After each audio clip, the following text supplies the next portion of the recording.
Hello ladies and gentlemen, friends and followers. Welcome back to another live stream. Let's hope it's going to work today.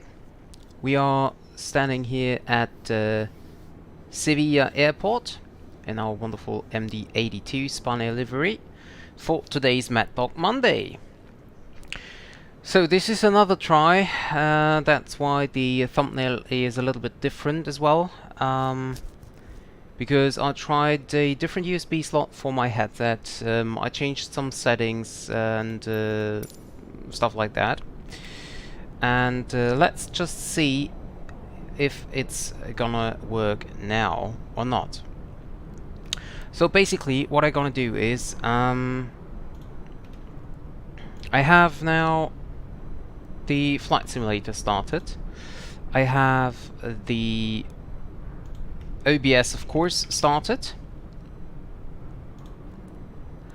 and I will now start the Iveo pilot client so that we will be able to connect.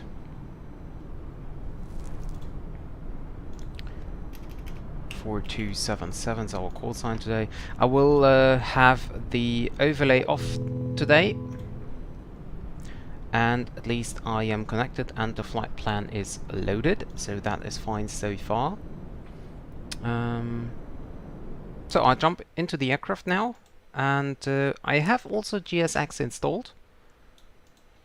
So basically what I have installed is the Maddog, the PMDG, the Phoenix, scenery for Sevilla,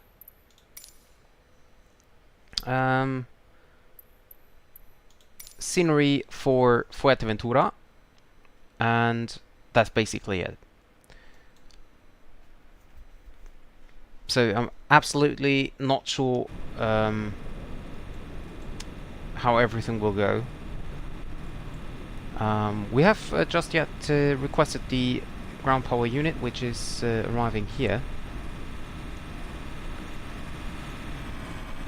And just in case, if it's not working today, then I will stop streaming for, I don't know, how many days or weeks to figure out what the problem was.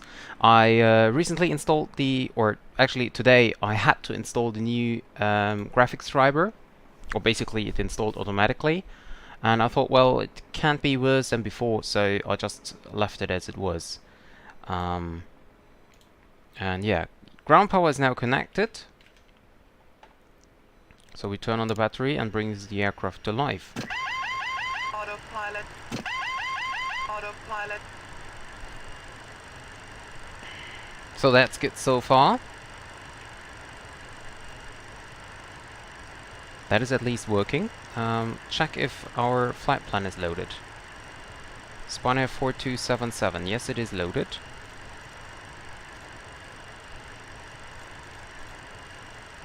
Hi David, welcome to the stream. And now request catering service. Nearest, I don't know, just vehicles are on their way. Okay. So this is basically also the very first time seeing GSX on the MD-82. I'm not sure if it's working. I'm not sure if there will be a crash to desktop or not. I will now open my task manager as well to have an eye on the CPU. For the moment everything looks fine. I just hope that it stays like this. But, well, you know, in the past the simulator crashed without any notification, without anything, well, different, or without me doing anything special. Static aircraft looks a bit weird. We have a lot of BBJs here. We have a Virgin Australia standing here, Gulf Air over here. So it's just taking any static aircrafts I have installed. But anyway, yeah, of course, why not? Okay, so seatbelt signs remain off. Emergency lights to on. and do a quick check. PA and emergency light test. Emergency lights okay. Emergency lights okay, so we can turn them to arm. Galley power can be turned on for now. External power, okay, that's fine. Glide slope. Pull up. Terrain. Terrain. Pull up. Headwind, shear, headwind, shear, Autopilot. headwind, shear. Tailwind, This is shear, working as well. tailwind, shear, tailwind, shear. Look lights on. Overspeed. Overspeed. It's working. Overspeed. Stall. Stall. Stall. Stall. Stall. That's working as well. Anti-skid test working as well.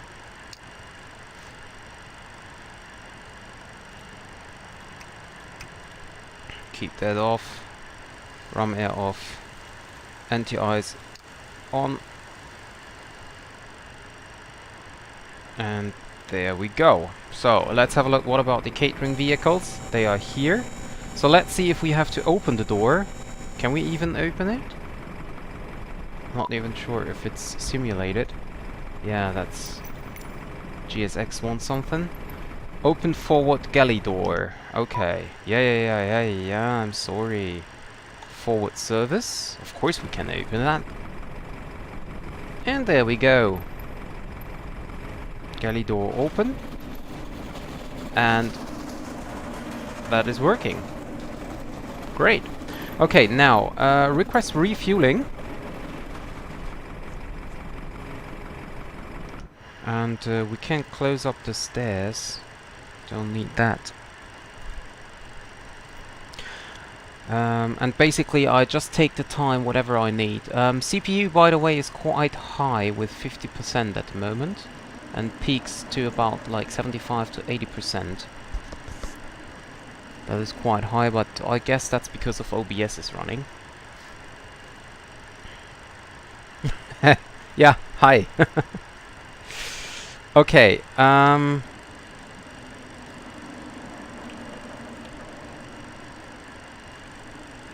is there... Okay.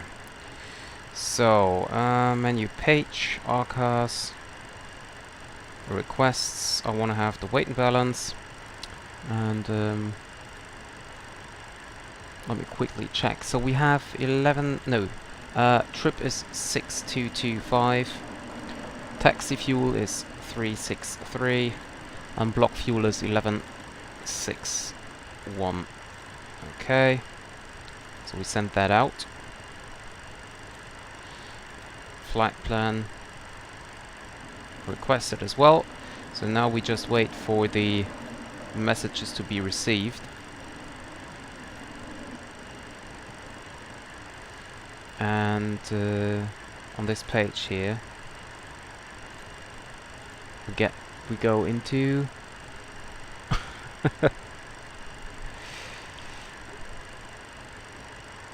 DG Sporting. Not bad. Why not take DG Sporting? Okay, so we have our flight plan received. There it is. Cruising flight level is 310. Takeoff weight is 61.4. Close forward galley door. Okay, so catering's already finished apparently. That is quite fast. What about the fuel truck? Is there a fuel truck here somewhere? Nope. Is a fuel truck somewhere arriving? Nope. Okay, so let's just wait for it. Okay, so we have the route stored already.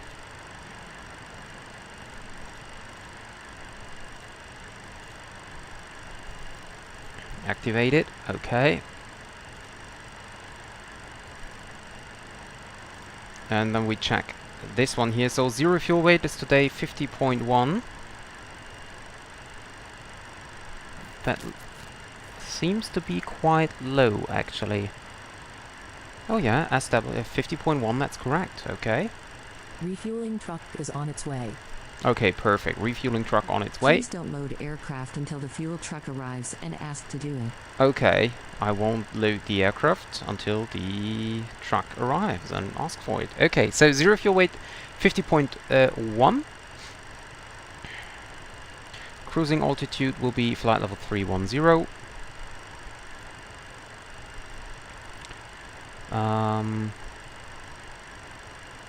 Do we have a cost index? No, not really, so just leave it at 35 here. Zero fuel weight, we just set 50.1. Come on, 50.1. No, that was reserves. 50 tons of reserve, not bad. No, reserve fuel is only 3136. Final reserve 2.4. 2.4.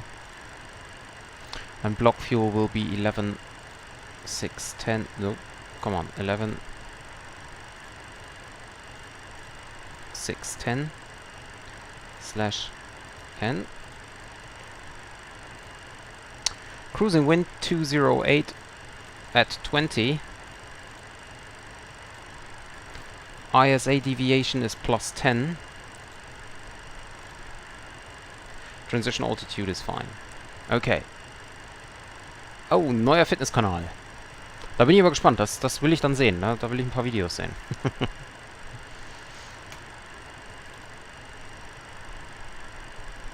So let's get back to this. Fire left engine. Fire right engine. Fire. Fire Fuel test. truck is in position. Okay, fuel truck is in position. Block fuel from SimBrief. Yes, please.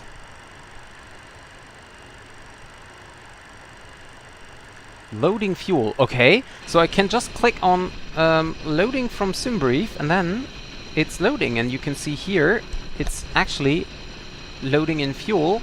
However, I don't know where it is connected. But, well, so be it. Turn on the hydraulic pumps here, and I want to get the afterstairs in, because we have a jetway here, and I need to close the forward main door here as well, and then I can turn that back off.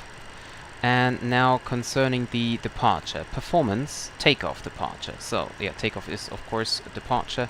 So let's see what we have concerning the wind here. 220 at 13. So runway 27 will be active, runway condition dry, flap optimum. Wind is 220 at 13, just set that. QNH is 1009, and the outside air temperature is 34. Anti-ice off and packs on. A takeoff weight, according to our flight plan, is estimated at 61.4. And we calculate that. And we double check that with the message we got here. Takeoff weight 61.4. So we have a trip distance of only 744. Okay. Yeah, most likely. Okay, so takeoff page. We have to do now several things here for the departure. Flap 4.5, CELTEM 50. So, no. Flap 4.5, that's set. And we need to set it here as well. 4.5. And CELTEM 50. So we can set that already. 50. And then we have 143, 148, 157. 143, 148, and 157. And flex 50 is set. Departure. Runway is, as I said, 27, and then we're gonna fly the Klana 4 Golf departure. Go to route and check everything, or better go to legs then. Klana, Corno, Tovra, and then to Terto, and from there on we're gonna fly Terto 7 Sierra for runway 01 at Fuerteventura. Just hope that we get there. Let's take Zulu 01, I have no idea, but so we just have something set in for the top of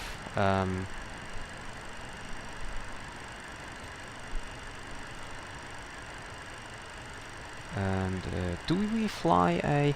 Okay, that is something I have to open my charts, otherwise I will be lost.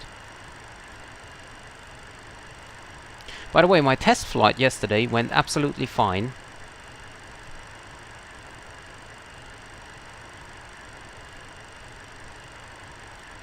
So I hope that...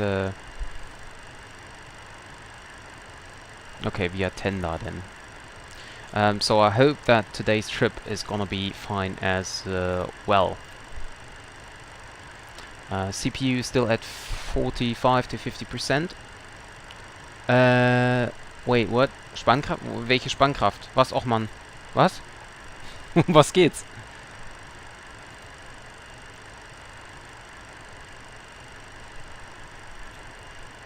Okay, RCAS message. Cabin supply. Okay, we have 40 degrees currently coming into the cabin. So we, let's see, can we get that?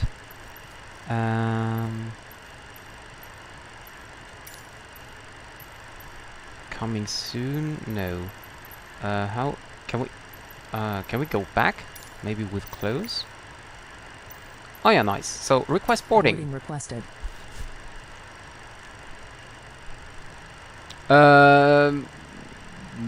Which one do you mean? No, I don't think I remember it. Don't think I remember it.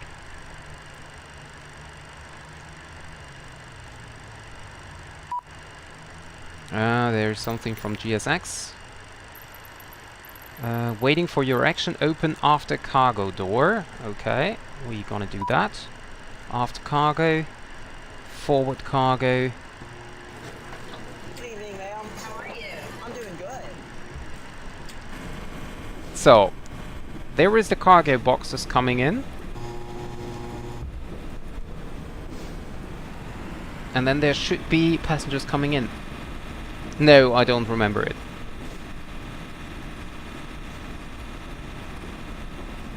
So I hear like passenger announcement in the back, but I do not see any passengers here. Oh, and we have 139 passengers already on board. That was minimum time acceleration. Okay. Why? Whatever that was set to I have no idea, but okay, so we just leave it. Boarding seems to be completed, I think.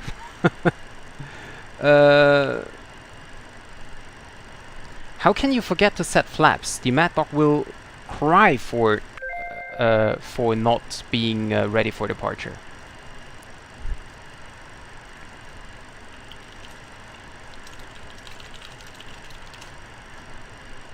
So we have a tower actually available, and we have then also ATIS. So let's check.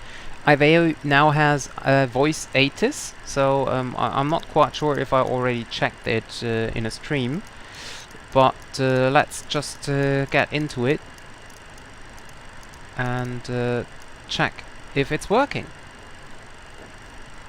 This was Seville 80 information Bravo. This is Seville 80 information Bravo, at time 1817 Zulu. For arrival expect 27.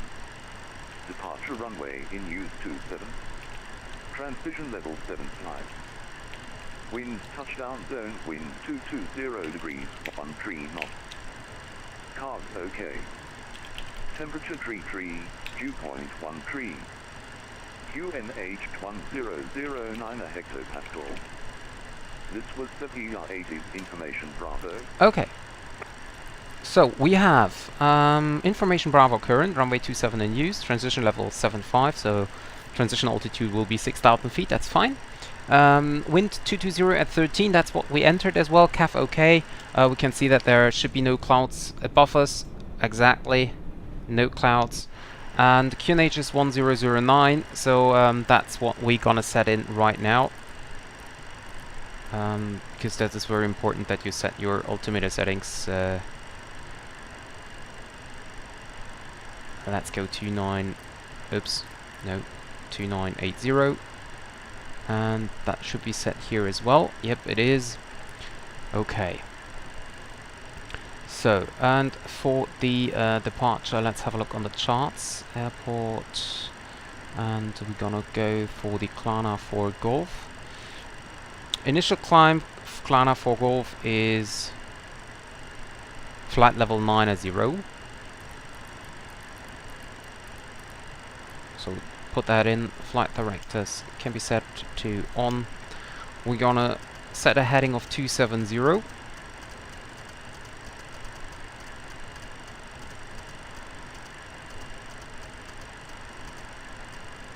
And the speed can be set up to 250 already. There we go.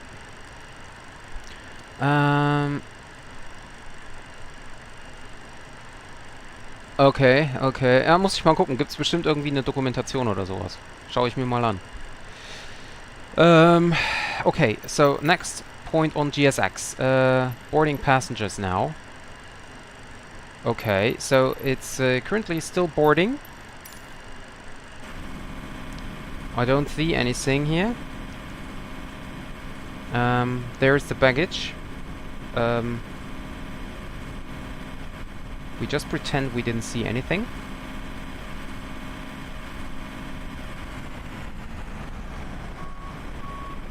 By the way, that's a nice screenshot, isn't it?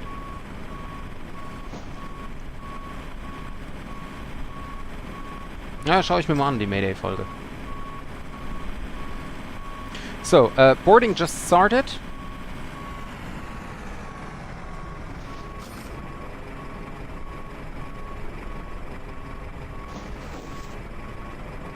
The sounds are nice as well.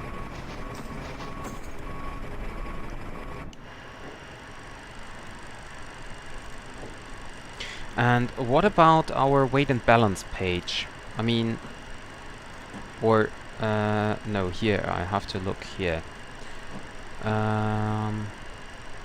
Okay, so fuel on board, that worked indeed. So we have fuel on board.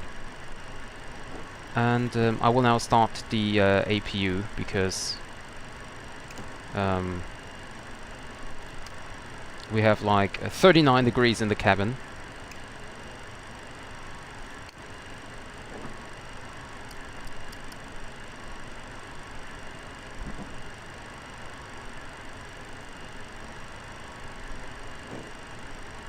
Okay, so APU is running up. Ja, Autokorrektur halt, wie du schon sagst.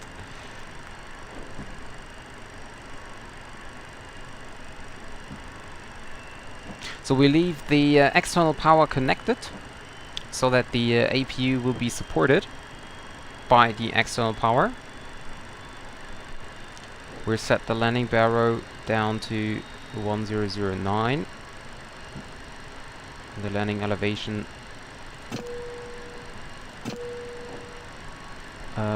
we've set the landing elevation to the airport elevation at Sevilla 111 roughly.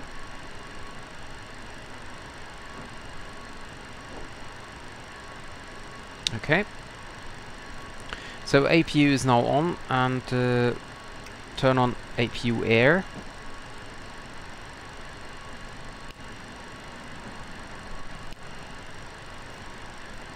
and we switch them to auto. So as soon as we have enough pressure,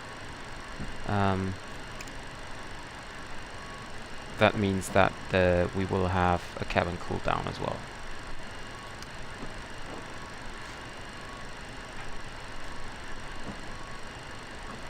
Ja, das stimmt. Das stimmt. Aber so ist es halt. Ich hoffe, dass es heute funktioniert. Ich habe alles getan, was ich konnte.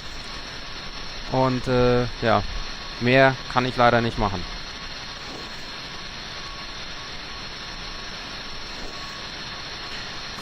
And it will just take a while until the boarding is completed.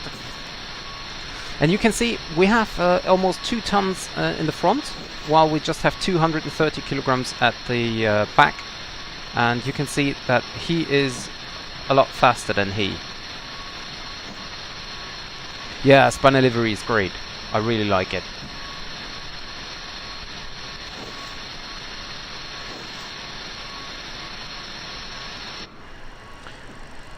Okay, set the speed box here.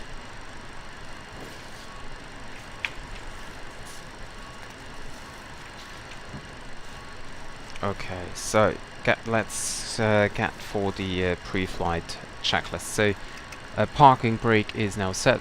Battery switch of course is on. Engine ignition is off. Pilot heat is off.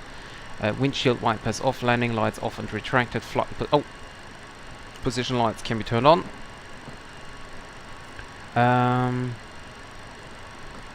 Radar is off. Ground service okay. APU is started. Right after fuel pump on is on.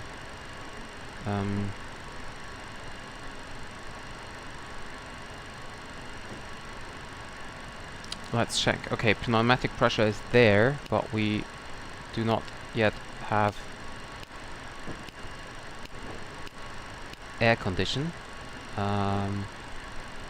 Why is that? Oh yeah, I know. The standard problem. Open the crossfeed valves, and now we're gonna have, we should have, yeah we have, perfect. So external power is connected, air condition is on, cockpit floodlights not required, aircraft okay, emergency lights tested, cabin signs are off because we still get, no we're not getting refuel, so we can turn the seatbelt signs on. Fuel pumps off, and pilot is tested.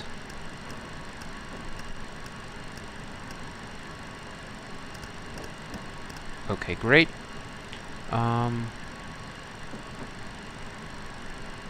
Cabin door, flight deck door is closed, and there we go. So engine sync selector is off, flight recorder blah blah is not simulated unfortunately. Galley power is on, air condition panel okay, pressurization channel is checked and set.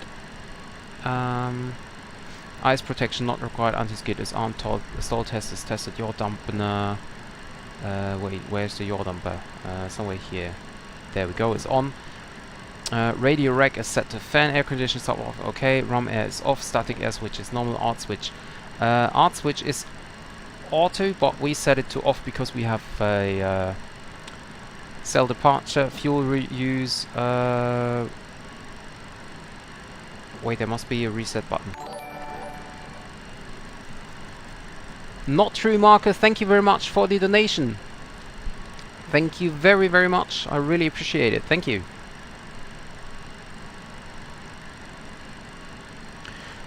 So, let me check. Where is the fuel used reset button? That's down here, right? Yeah, okay, reset. Okay, perfect. Gear lever is down. So, okay. Spoilers are down, flaps are up, rudder is neutral. Okay, we set the departure now, the trim now.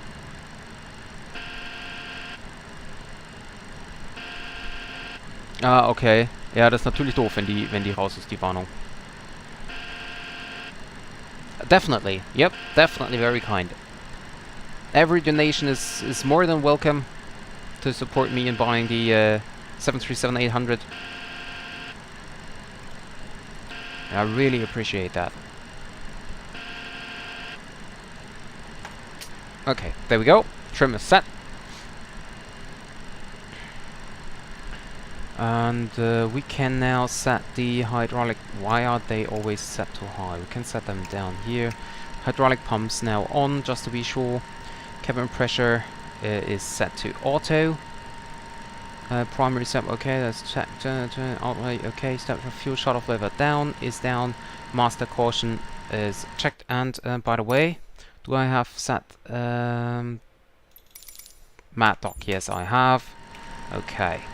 So, check GSX. Boarding completed. So, we can now go over to Sevilla Tower, which is frequency 118.1. Close to the 80th frequency here. And request clearance to Fuerteventura. Sevilla Tower. Okay.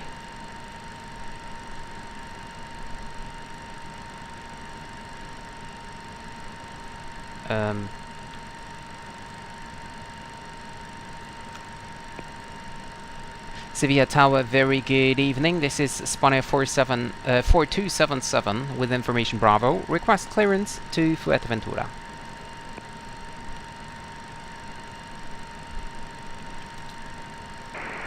Spanair 4277, Sevilla Tower, very good evening, sir. Information Bravo is correct.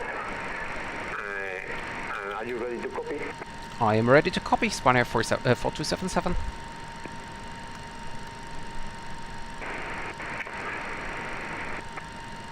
Spanair 4277, flight plan to Fuerteventura approved. Runway 27, standard departure Plana 4 Golf, initial flight level 90, QNH 1009er, and squawk 4514.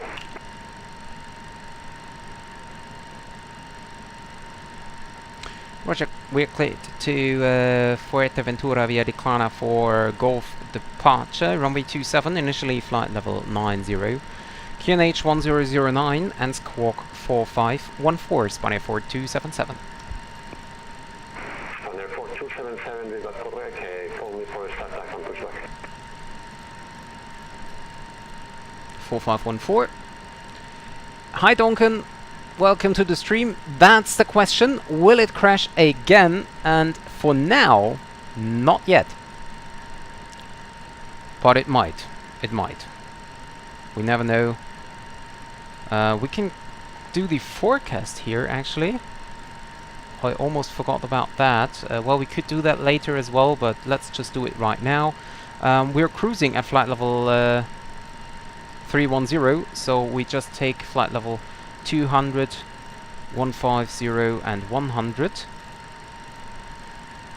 212 at 11. Over here. Okay. And then we have 189 at 13.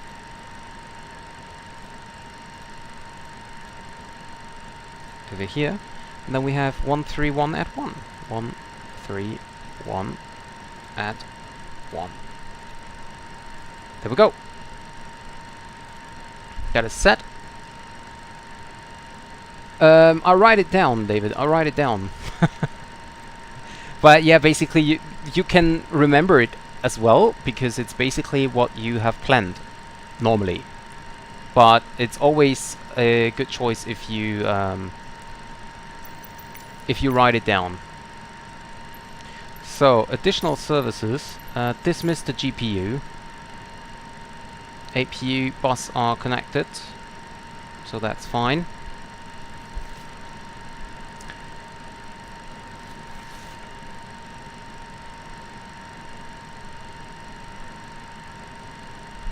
Okay. Let me see. Oh, I can also close the cargo doors. Forward main door can be closed as well. And why is the GPU not disconnecting? Well, for now we're not really on time, but well, our GPU operation completed. Okay, perfect. So that should be switched off. There's only... Okay, bye-bye.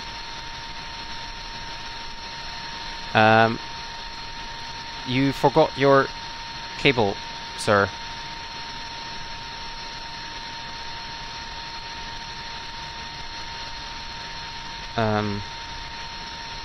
Could you please...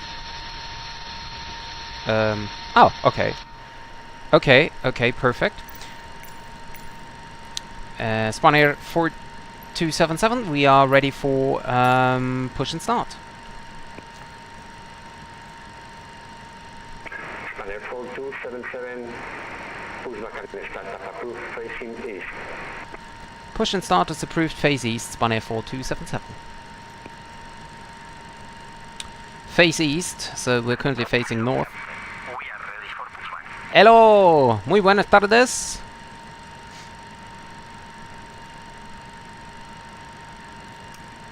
Turn on anti-collision light.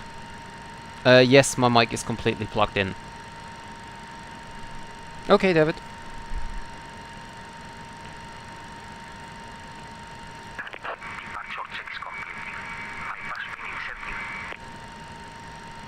So before start checklist, thrust levels are idle, APU air is on, pneumatic pressure is on, air condition supply switches. We will switch that to off as we will now be starting our engines. Fuel pumps are on. I don't know why it says inop, but well, let's just act as if it's not there. So we're waiting for the pushback clearance now. Locking gear, okay. I don't know, Duncan. David, is my sound normal? Like for you, I mean.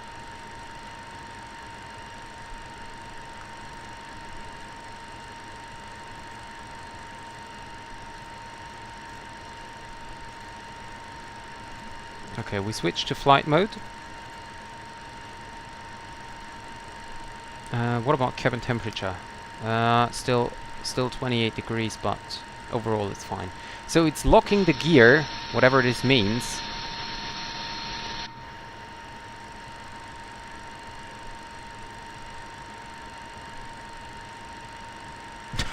Okay.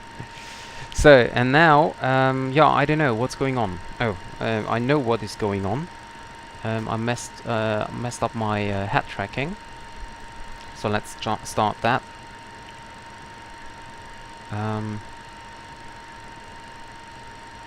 Okay, can we please push... I mean...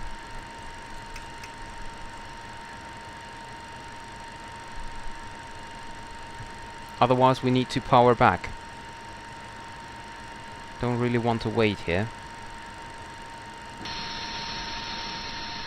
So that looks fine.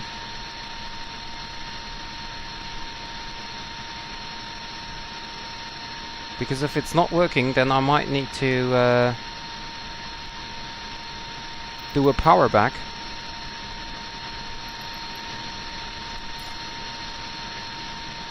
Okay. So we're facing Sevilla for Spanair 4277. Could you just confirm face west or east, please?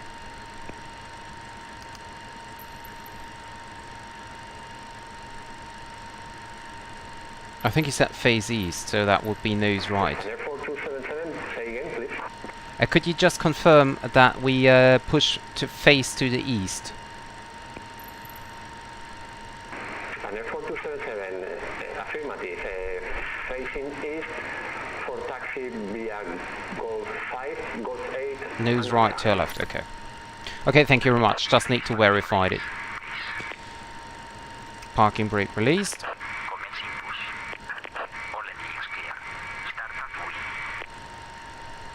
And we're indeed pushing back. So we wait with the engine start after we pass this red line here.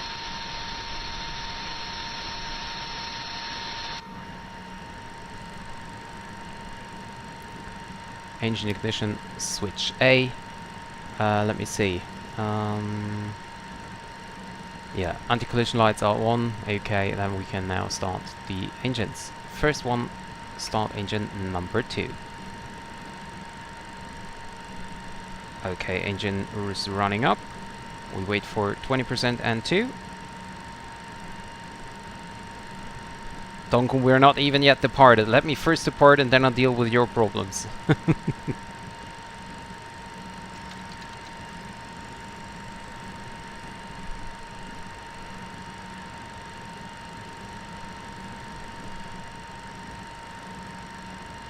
Okay, 30%. At 35%, stop the ignition, which is then now. Ignition stopped.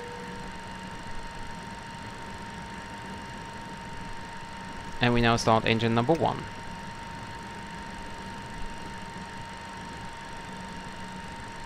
And we turn down the cross-feed valve over here, and then we can turn up air conditioning. Parking brake is set. That is weird. I set nose to the right and he just pushed straight back. That's a bit weird, but okay.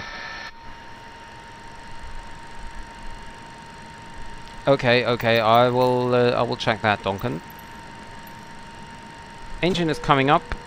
Cockpit to ground. We have a good engine start. You can disconnect.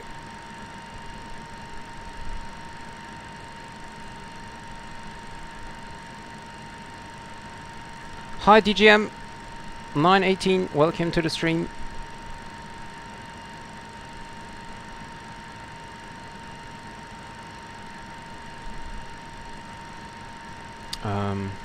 Okay, but that looks fine.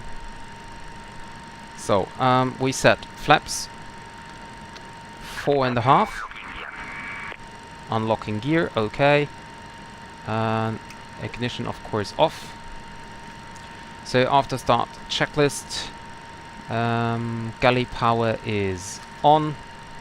Engine igniter is off. Pilot heater kept. We can turn off. Take complete bleed. Switch that off. APU can be turned off as well. Okay, we did that. HP bleed auto. All hydraulic pumps are on and high. I think so.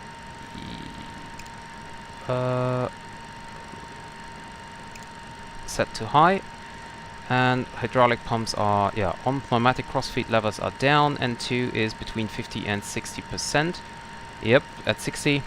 EGT between 300 and 480 is fine, and oil pressure is 40 psi, that's fine. Fuel flow is there as well. Okay, perfect. So we are basically ready to taxi. Yeah. Did we? Okay, he's leaving. So shall we do the rest of it in Spanish? Not sure if I can still do phraseology in Spanish.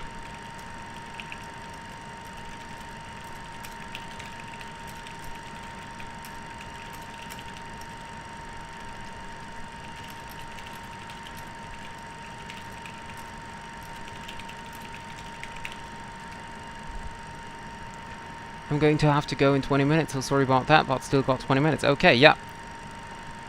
We are soon going to depart. I just need...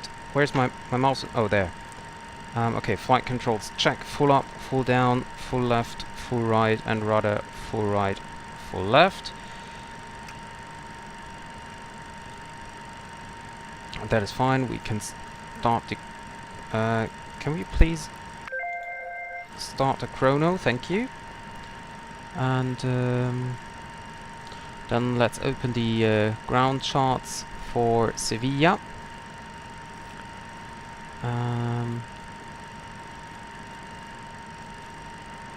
There we go. Okay, and let's see. Sevilla Torres, Spanair 4277, estamos listos a rodar. Spanair 4277, ruede al punto de espera Hotel Papa 3, pista 27, vía Golf 5, Golf 8, Alfa. Rede punto de espera pista 27 vía Golf 5, Golf 8, Alfa y Hotel Papa 8, Spanair 4277. Spanair 4277, corrección, punto de espera Hotel Papa 3, pista 27. Hotel Papa 3, pista 27, Spanair 4277. So, I'm just having a look on my charts here. I don't even know where I am. I'm here. So we're taxiing via Golf 5, Golf 8. Oh, this is, oh, okay, I see, okay. Release parking brake and start taxiing. Left is clear, right is clear.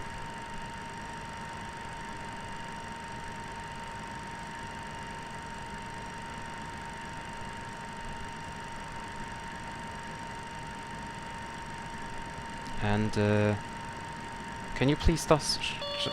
Brake. Spot lab. Okay. Parking brake was not released, funnily enough. So, let me have a look on the charts here. Okay, we're taxiing out here.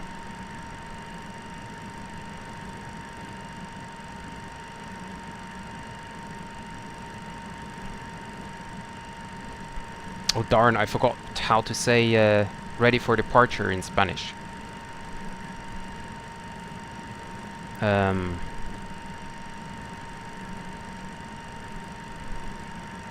Autorizado, no, estamos listos para despegar, I think. Not sure.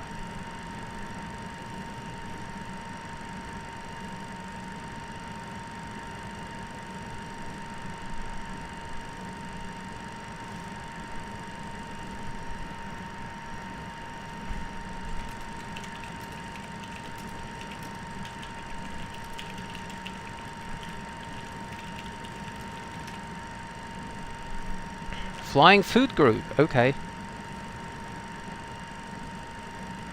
No, I was thinking about what does that mean. Estamos listos para despegar, I think. But I'm not sure, I have to double check. Listo para la salida. Okay. Oh, so what was despegar? Wasn't that takeoff?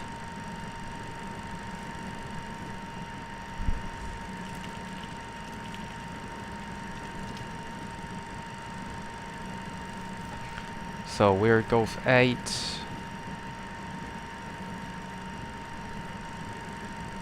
And then we via Alpha and then Hotel Papa 3. Okay, got that.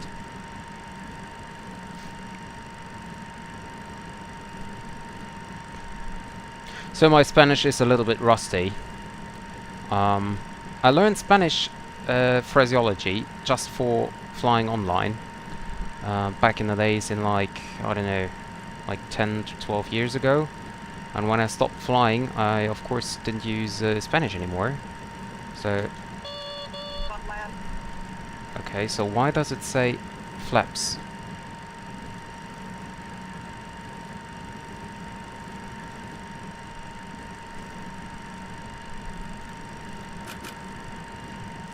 Why does it say flaps? Let's get another flaps down. No, that's now flaps 11. That's not correct.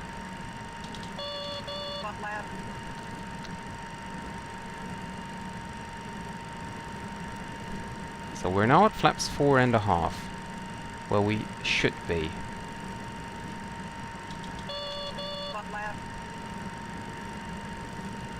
Slats.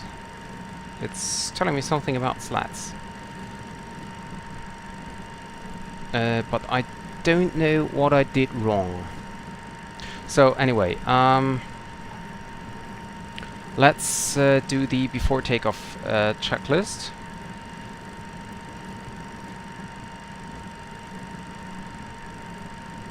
Anti-ice is of course not required. Transponder is set. Runway heading is set.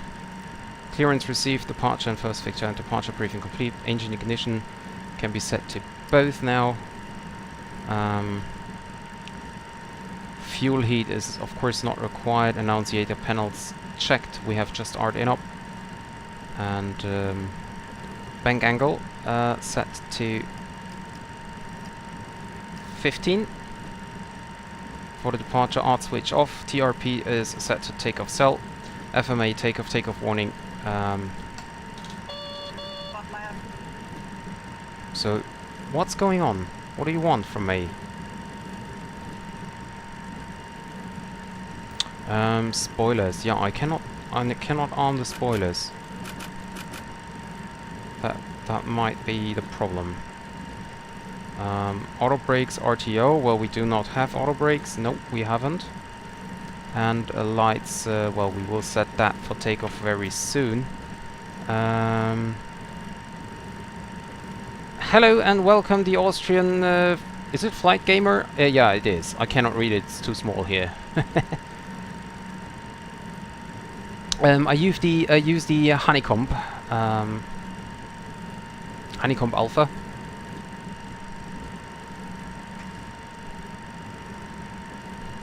So, let me just have a quick look. I'm not sure what the takeoff warning is. It's talking about 4 flaps, but I set flaps. Well, you know what? I set flaps 0 again.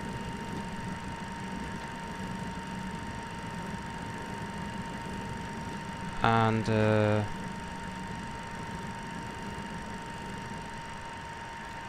let me see.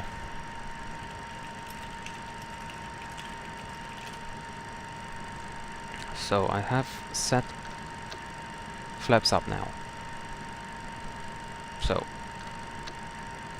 flaps 0, flaps 4.5, light green.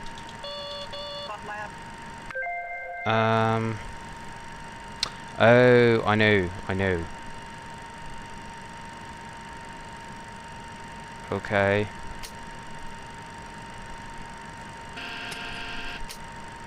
There we go. Now it should be ready. Yeah, okay, perfect. Spanair 4277, estamos listos para salida. So, external lights on. Spanair 4277, viento 220 grados, 12 nudos, pista 27, autorizado a despegar. Autorizado a despegar, pista 27, Spanair 4277.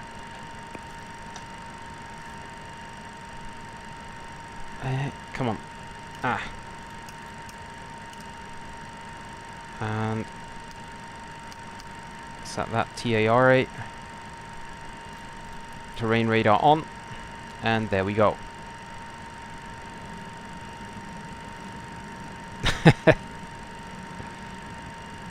Nope. It's a Spanair 4277. So let's check the approach path. But that looks clear to me. And check the runway, clear as well.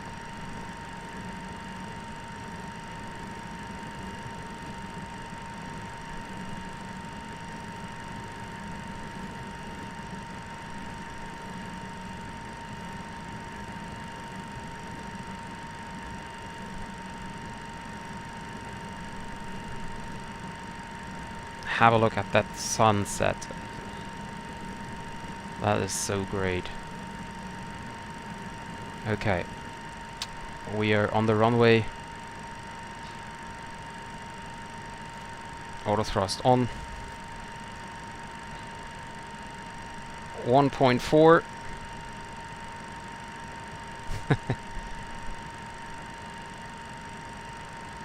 Okay, engine running up nice and smoothly.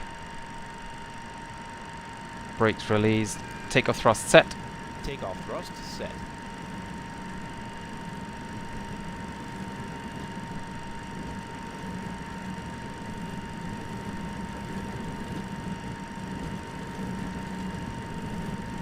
We need a little bit of right rudder here. Engines are now clamp. 80 knots, cross check. Checked.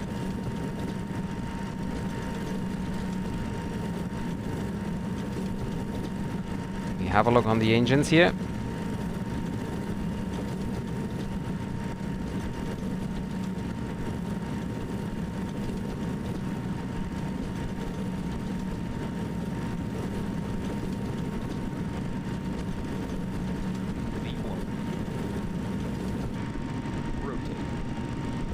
And rotate.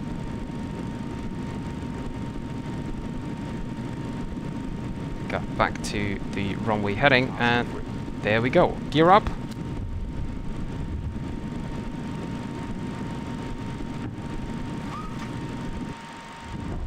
Gear up, lights out.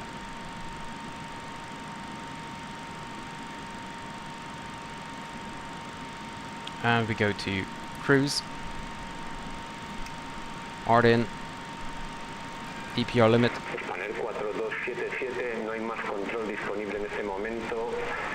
Monitorice Unicon 122,8. Buen vuelo. Pasamos con Unicom 12280. Muchas gracias por tu servicio y adiós. Spanair 4277. Flap 0. Flap 0.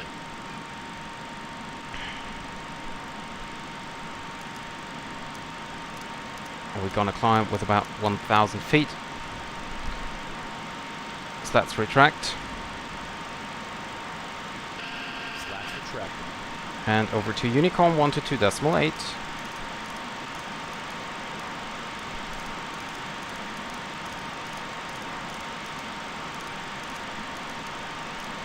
And 122.8. There we go. Okay, and we reached speed of 250, so we can climb to our final cruising level of 310. There we go. Stabilizer motion. Ah, yeah, stabilizer motion. So, oh, there's happening a lot in the chat. Okay, Duncan keeps spamming. Yeah, please stop spamming, Duncan. Hi Sasha, welcome to the stream. Yeah, Honeycomb was great. Hi Zain, welcome to the stream.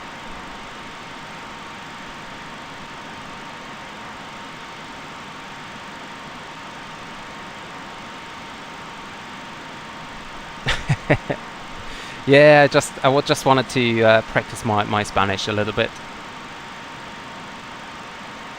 Well, you can always go back and watch the departure again, Zane. Oops, that was a little bit too much here. Passing now 5,000 and we are on the route.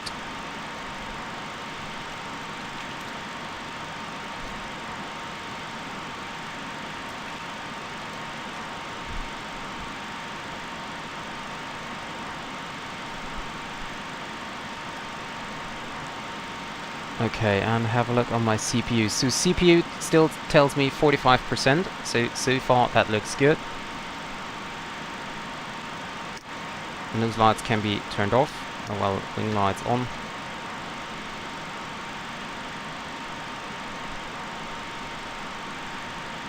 Hi Derek, welcome to the stream. Okay, Duncan, see you next time. Bye bye, thank you very much for being here.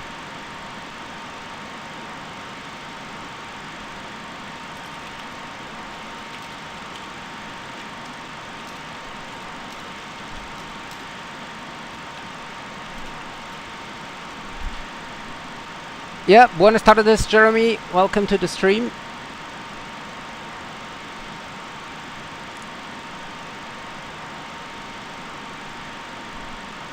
So, why? Oh, I checked. Sorry, climb thrust, not go around thrust. Woo!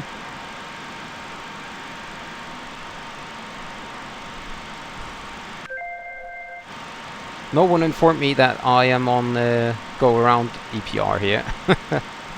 So let's have a look here. Cabin altitude is rising. That is great. I need some more lights up here. Let's turn on floodlights as well. Floodlights here as well. There we go. Let's make it bright for you. I'm fine there, Jeremy. Thank you. How about you? Yeah, we might hit 200 subs for now, and the PMDG is coming out next week, or maybe this week, and I'm really looking forward in flying my first Ryanair flight in the 738. Max Madstam, thank you very much for the subscription, and welcome to the stream. Thank you very much. I'm using Iveo and GSX, Zane. Iveo and GSX, and for now it works fine. Let's just hope it's continuing like that, or have a look at the have a look at that. Doesn't it look amazing? Screenshot taken. And have a look on the routing here. So we zoom out a little bit. That looks good. And progress page. We can see 723 miles. There's a load sheet, by the way. And if I have a look on the flight plan tells me distance 744, 722 still to go. That's fine. Landing time will be 21 Zulu, so in exactly 2 hours.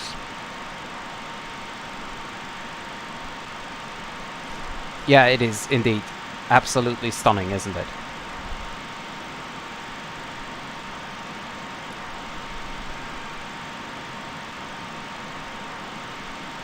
Yeah, I know, that's... I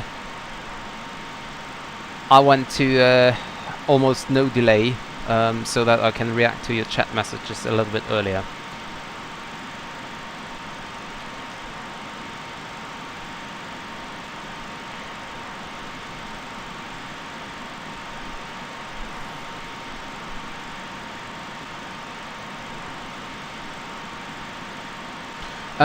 What do you mean FMC fix broken? I didn't have any FMC, any broken FMC. What do you mean? Fix page is also working? Oh no, you also have to leave, David. That's a pity. Oh, that sounded sarcastic, but no, I was for real.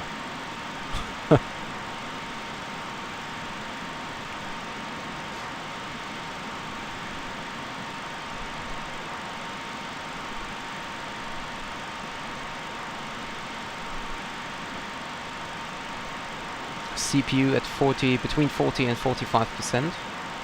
I'm happy with that.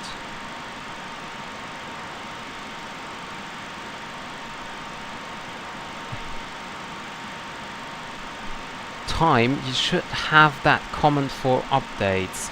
Actually, I don't think I'm able to do a let me see, to do a command where we are able to set a specific, well, I can set a specific time, but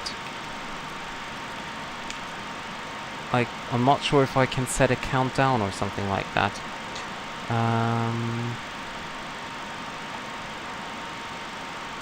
Well, why not just put it onto route? So top of descent, do we have that over here? 1917 Zulu, landing 21 Zulu. Okay. So I changed my route message. So if you type in ! route, then you can see the information I got.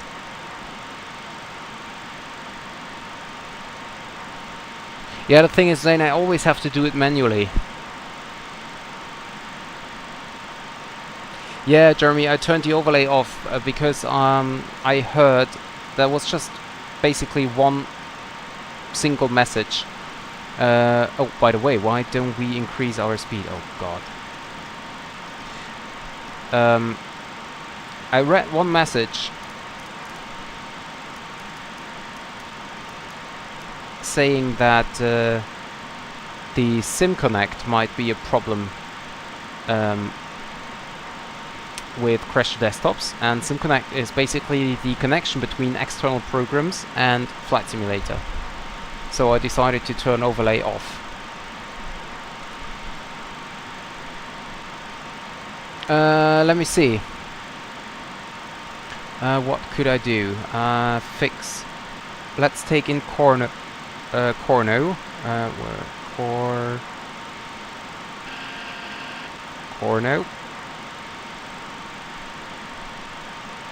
And let's make, I don't know, a range ring first. Is that working? No, it's not. So that should be a range ring. So the range, the range ring at least is working. And let's see if we can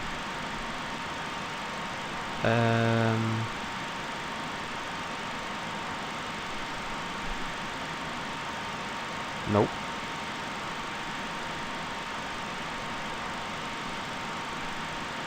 Wait a second.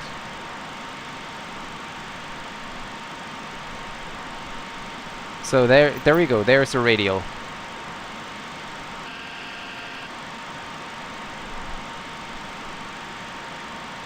There's my heading. Here's the radial I just typed in. Yeah, well, I feel like it is dramatic, you know? Every time I try to fly online, or every time I try to fly, the simulator is crashing, and I have no idea why. So I absolutely feel dramatic.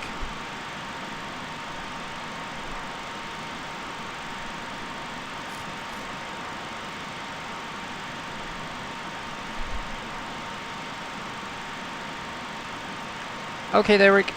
See you then in 30 minutes. Yeah, I will do the title. I will delete the title if we make it if we make it down to Fuerteventura. But only then.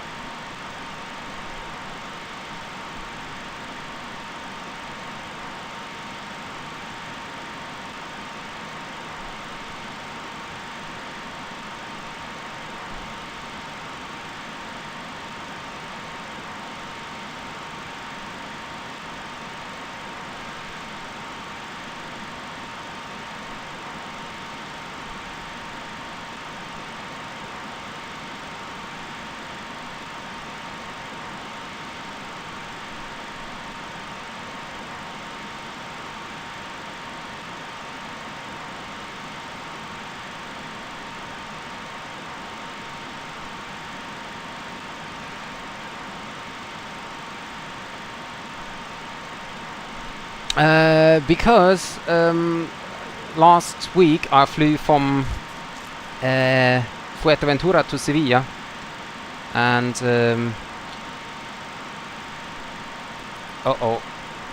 okay, and I was not able to connect to Aveo, and I was also not able to do anything else basically. So I promised that this week we're gonna fly back from Sevilla to Fuerteventura.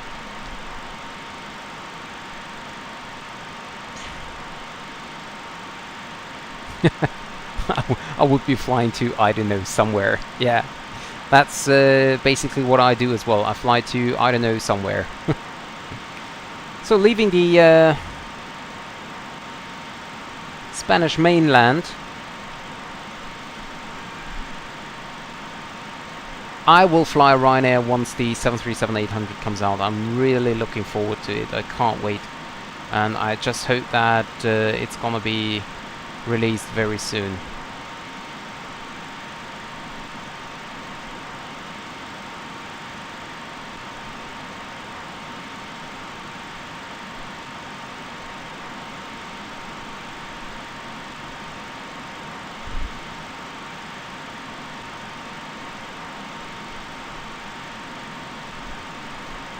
That's just, I don't know. I just love Ryanair. I can't even tell you why.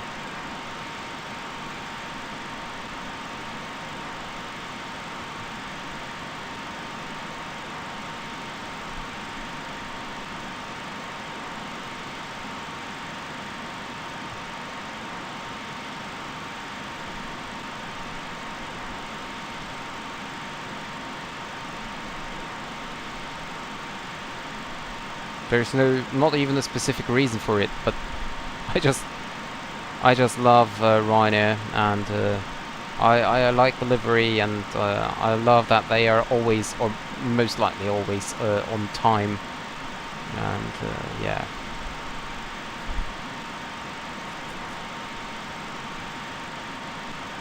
I flew my 738 yesterday, the first time for a while. It was yeah, Jeremy, you should try that.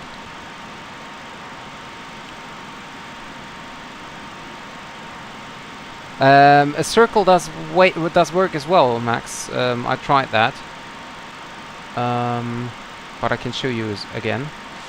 So, for example, let's take a Boda here, Boda, and then do a circle of like 25 miles, for example, and then you can see you have the circle. You could also do like 95 miles. Okay, that's okay. Yeah, so the radial is working, but the circle is working, but you cannot set a circle greater than, I don't know. Let's see. There you have. Wait. If I set it to 10. If I set it to 10, then it's then it's a circle.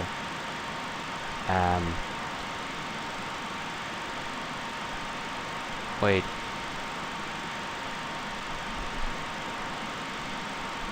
I mean, I know what you mean.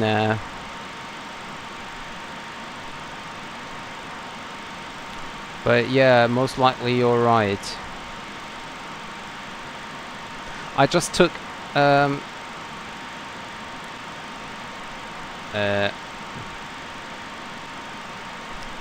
what is the next waypoint? Corno. Let me try something. Corno. Okay, so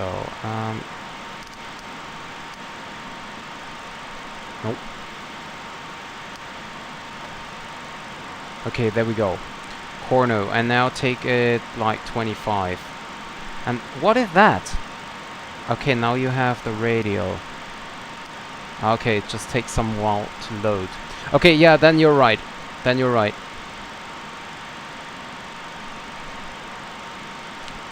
Then I was like, you know, when I took in 10, I thought that's the circle here, but it is not. You're absolutely right.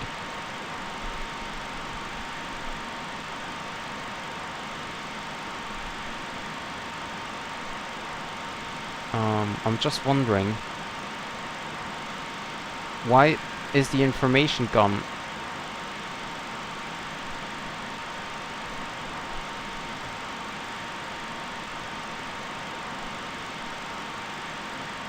If I go for 10, 100,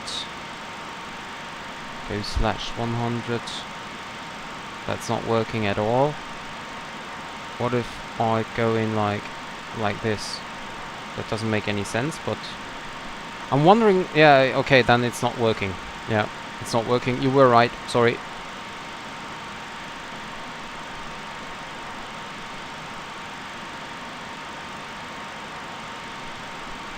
It wasn't me, it was the aircraft that failed, Jeremy. Yeah, of course. Every time it's someone else, right?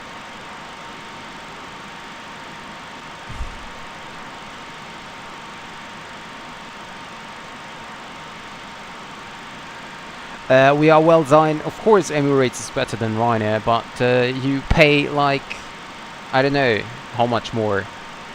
30 times the price of Ryanair, maybe more. So,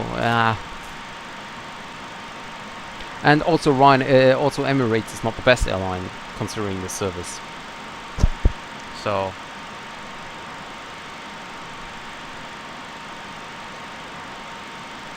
Well, EasyJet is nice as well. By the way, Jeremy, there is a nice video on YouTube comparing EasyJet and Ryanair concerning like service, punctuality, additional costs and stuff like that. It's very interesting to see.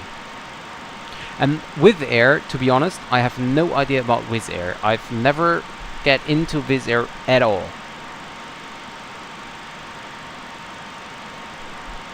Yeah, no problem, Max. I think it's a problem of the FMC setup, and well, maybe there is a specific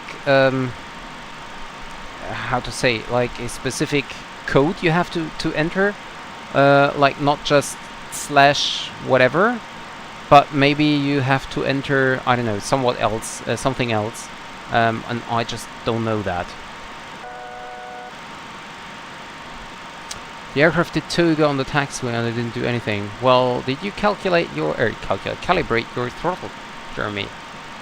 They were best airline back in the day, I mean, for Emirates. Yeah, well, Lufthansa was also good one time, and now their service is totally shitty as far as I heard. So, I flew Singapore, for example, and I heard from other passengers that Singapore service is way, way better than Emirates today. I don't know what was earlier, but yes, that's what I mean, David.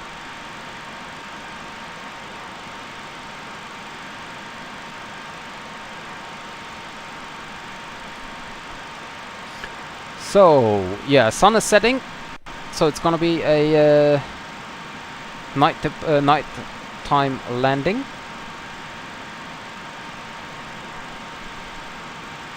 In Fuerteventura.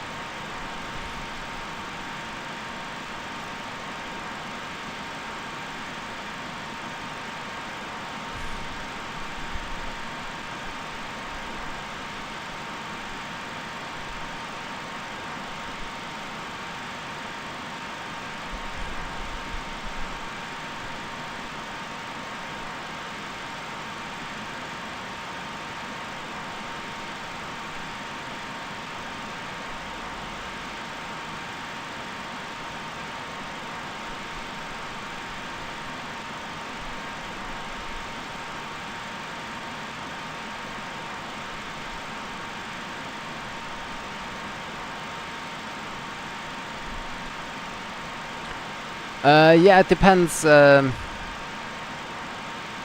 It depends on how you see it or on what you want to focus. Basically, you're right. Yeah, Ryanair beats EasyJet. But actually, that was something I knew before I watched this video. Nevertheless, EasyJet is a very nice airline. And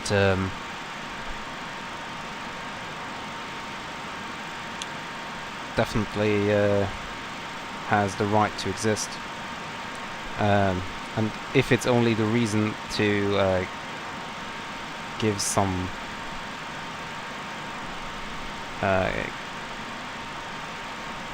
challenge for Ryanair.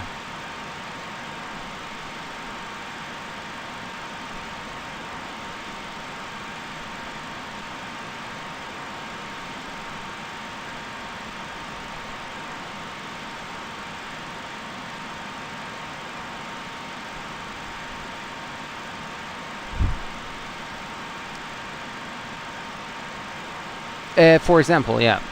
For example.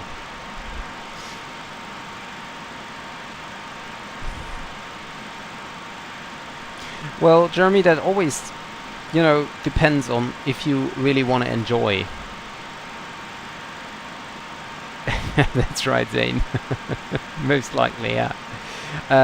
Jeremy, for example, if I go I don't know, to a weekend trip to London, for example, then I would definitely enjoy Ryanair, even if I was tall, because, you know, it's just 1 hour of flight, or maybe 1.5, so whatever.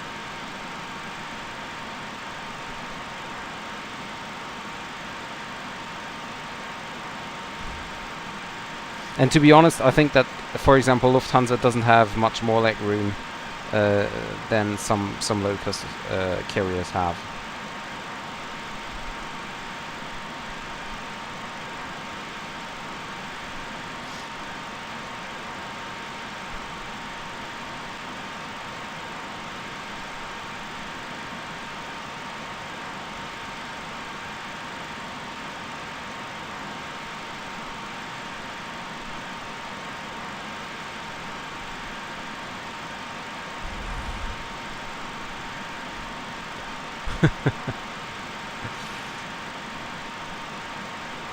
Yeah, see, that's what I mean. That's what I mean.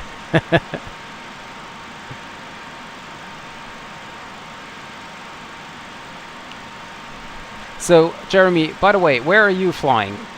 You're flying Croatia, Brussels to Zagreb. Are you drunk? I just had a look on your routing. Looks like you're drunk. Not sure though.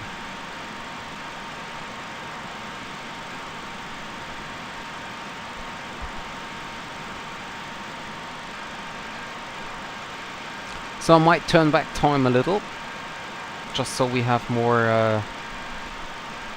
We just can enjoy the landscape, or do we shall continue? No, let's just continue.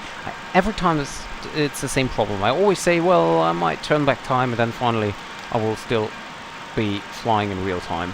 That's what I just like.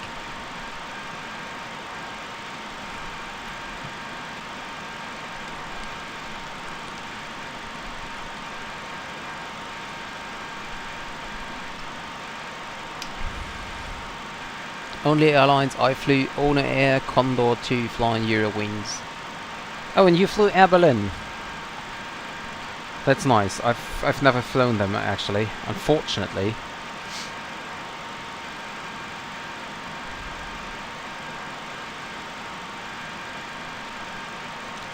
Would have loved to fly them.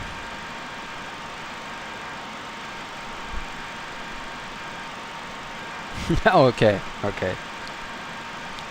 FO was flying. So let's have a look here. So cabin altitude is fine at 6,000 feet. We can now check to cruising speed.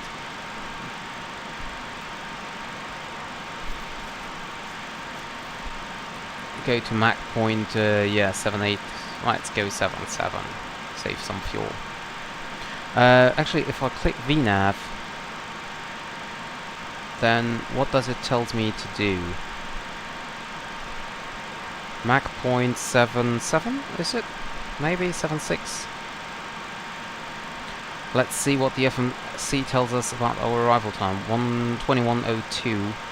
And let me do a quick...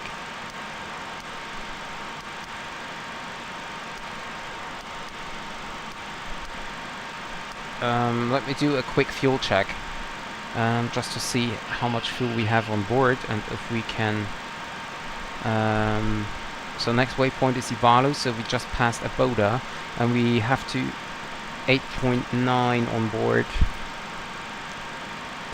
8.9 and we have 9 tons of fuel on board. Okay, perfect.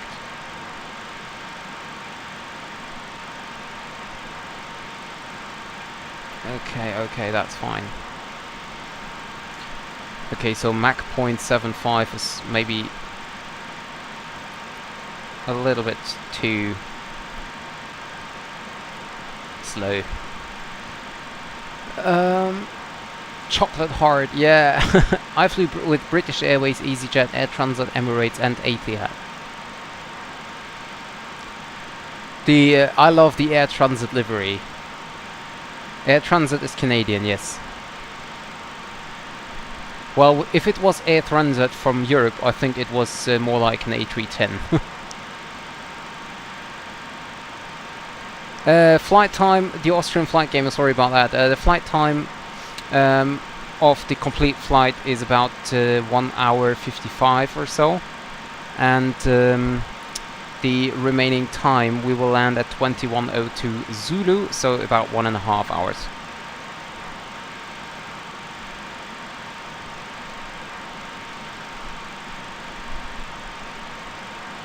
Okay, David, then thank you for being here, and I hope to see you next time.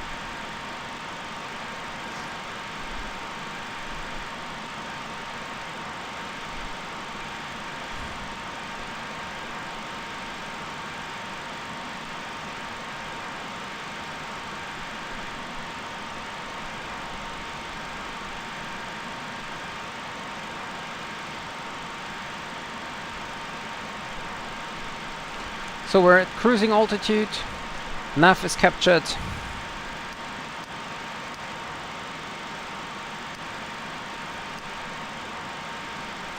The cabin altitude is fine. Let's check. Yeah, cabin temperature is fine as well. We can maybe turn that a little bit down here, and then we can... Well, no, actually we don't need to do anything. My CPU usage, by the way, is 36 to 45%. That's fine. Dennis, we're requesting an airlines list from you that you have flown with. Airlines list I have flown with. That's a good question. So let me think about.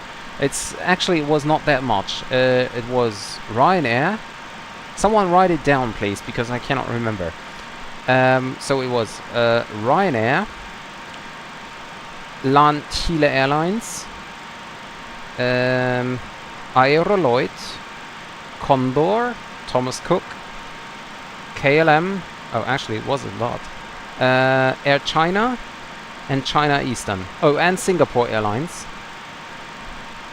What was the flight back from New York? Yeah, it was Singapore Airlines as well. And I think that was all. Yeah, it should be 9 airlines, if I counted correctly. So there's one more missing to reach the 10.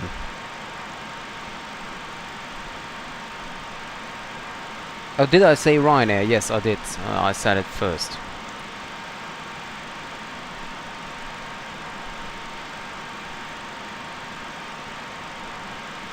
Oh, and wait a second. Eurowings Discover.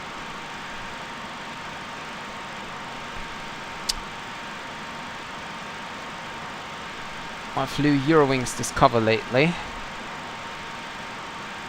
and I'm not quite sure about it. I think that last year I was flying. Yeah, last year I was flying TUIFly. 2 years ago. No, when was it? 2019, 18, 19, 20. 2019 I flew TUIFly. So actually 11. That's quite a lot. Actually. I've never thought about that, but yeah, it's quite a lot.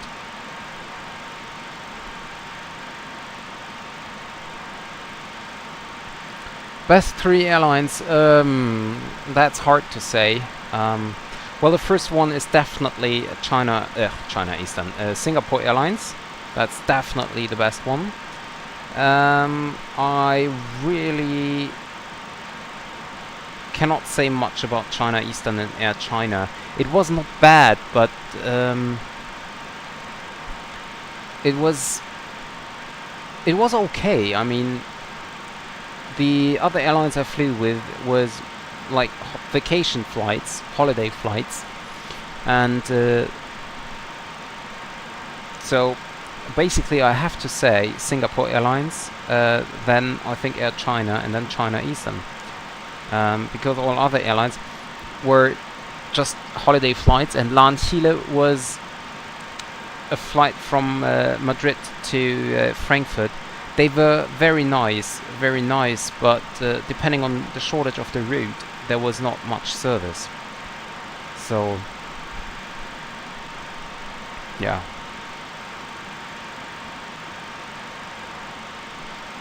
Hello David, welcome back.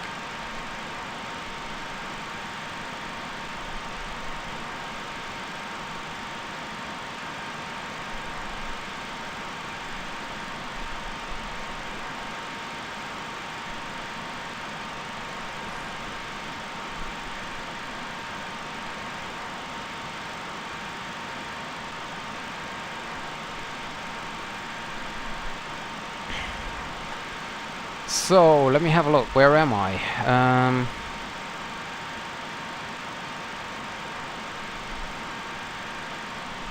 So I'm curious if we will have ATC for the arrival.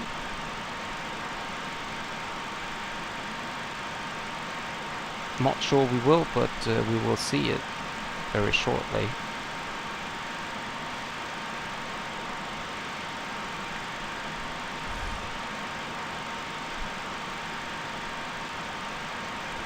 And what is quite interesting, if I have a look on WebEye,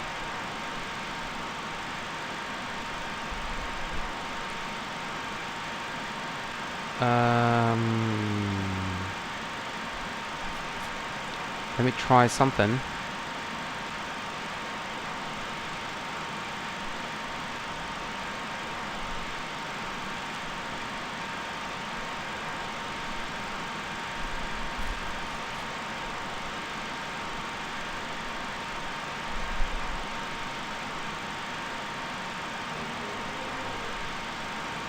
Hello, everyone. Let me try something, but I think it's not working. Tum tum tum tum. Can I pinpoint a message without actually? Okay.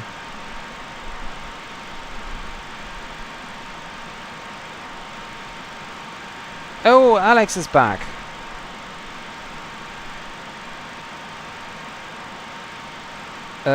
Yes, David, that's right. LAN was from Madrid to Frankfurt in the A340. So let me see. Follow me on a WebEye. Let's see. Is this working? Not sure though. If I pin that message. Well, not sure. Challenge, full manual from flight level 100 and below. No autopilot, no auto thrust. Do you accept? Well, I don't know. Not sure yet.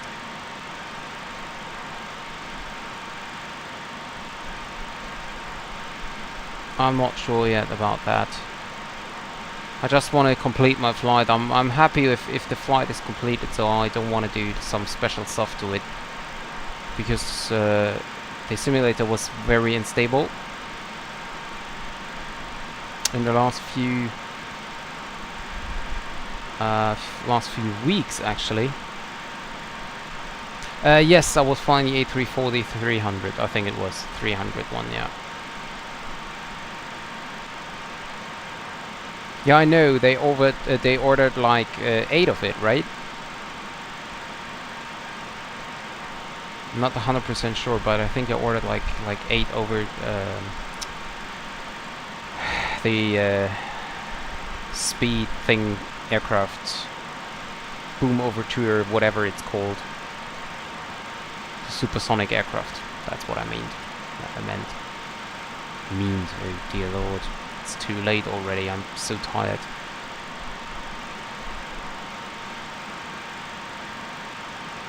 I am lucky. Why am I lucky? I am lucky that my simulator didn't crash yet.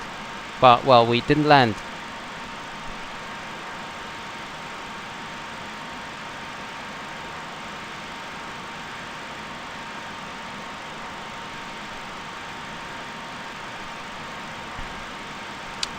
Fuel temperature is still fine. Center tanks are almost out of fuel. Oh yeah, that was basically the reason why I did the flight.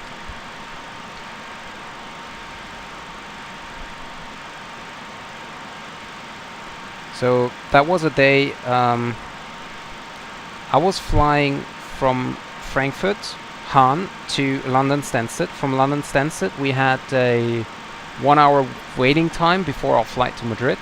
Then we flew, so basically we flew from Frankfurt Hahn in the morning at 5 to London Stansted with Ryanair. Then we were 1 hour in Stansted and we flew from Stansted with Ryanair to Madrid.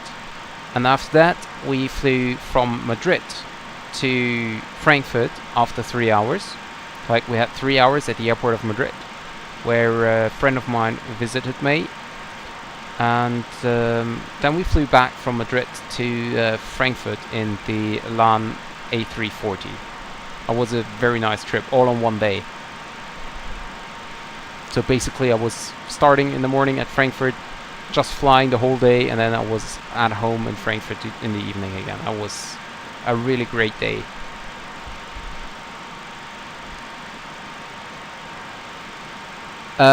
In which year? Maybe 2013 or something? I cannot really remember. A long time ago at least. Center tank. Fuel pumps off.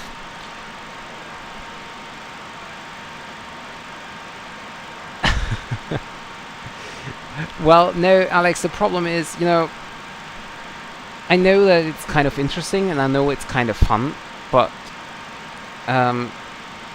well, today I'm just happy if my simulator will make it to the end before, without crashing, because that would be the first live stream since I think 3 weeks without a crash to desktop, if the simulator gonna make it. You're absolutely right. It is always quite fun, but you know, there's a discussion with myself basically, because on the one hand I want to make something interesting, like for example fly manually and stuff like that.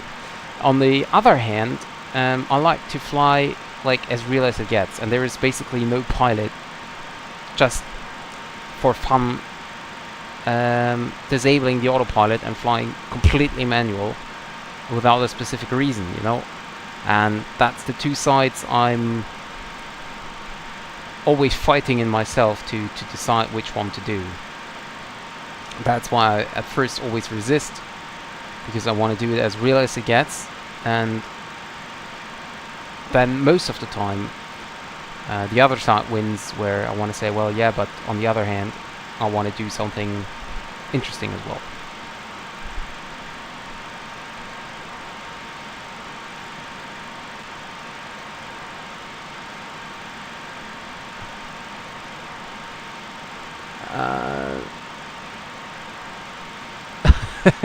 Yeah, it could be, Alex, could be. Why do you have a better feeling on this one, David? There's nothing difficult in MD-80 since you get the plane. Well, yeah, that's... yeah. Well, it's not exactly like that, but yeah, it's getting close. The MD-80 is very difficult because you have to do a lot of things. It's not like the aircraft is not as clean as it is in Boeing or Airbus, so like for example the switches and stuff. On the other hand, if you are getting familiar with the airplane, if you fly it more often and stuff, then I wouldn't say it's easy, but it's definitely doable. A lot more doable than any other aircraft. But it's still a lot of hand flying, or a lot of like flying itself, compared to Airbus or Boeing, of course.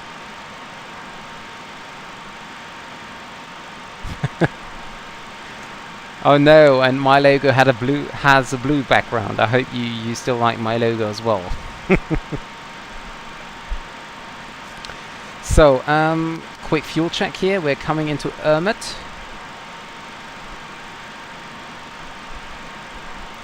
At 7.6 tons of fuel on board, and we have 8.2. Yeah, but that's, well, at least we are on the profile.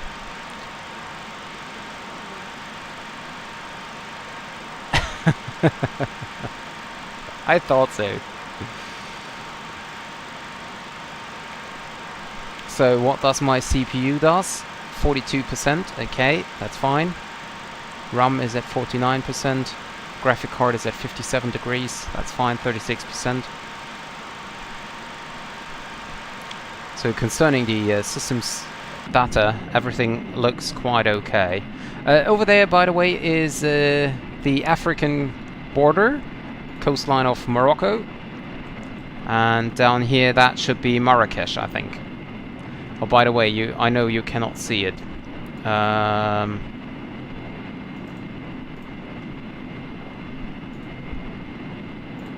let's see. So here is Morocco. But let's get back into the airplane and have a look outside the left-hand side window.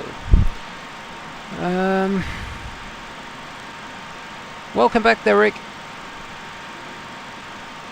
Yeah, that's right. So, Jeremy, feel free to do another one.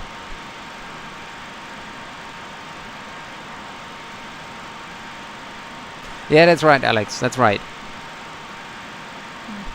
No, Travis, there is no pricing confirmed for the 737-800. Last rumor I heard was $75.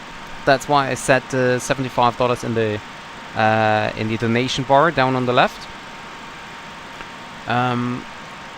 And I heard, so basically as numbers, I heard that it's $75. And I also heard that it should be equal to the 737-700. So, I don't know, we will see in the end what it actually is. Yeah, exactly, Belgium, Morocco, where we also had a crash desktop over Spain. At what point in the flight do you choose the runway and start to fly? Is it the ATC choosing it, or do you just program it yourself based on meter? So, that depends. So if I have ATC, of course the ATC will give it to me. Nevertheless, I definitely have to plan it up front. So basically, you have a star planned in your flight plan. So in our case, that would be the Terto 7 Sierra for runway 01. So at some point in the flight, preferably before the top of descent, you check the arrival meter when you do the approach briefing. You check the arrival meter, and you check the weather and check if that what is in your flight plan matches with the meter. If yes, then you can fly what is set in the flight plan. If you get no ATC, like for example on VETSIM or IVEO, or if you fly offline, then you can basically do whatever you want, whatever you like, whatever fits to the wind or anything. If you have ATC, and then there are two choices. The first one is the controller just gives what you planned. Second choice is if the wind change, or if there's too much traffic on one star, he might give you another one, or he gives you shortcut vectors, whatever. So that depends, of course, on the controller. But to answer your question, you will do it before the top of descent during the approach briefing, where you also calculate your landing speeds, your auto brake, and stuff like that.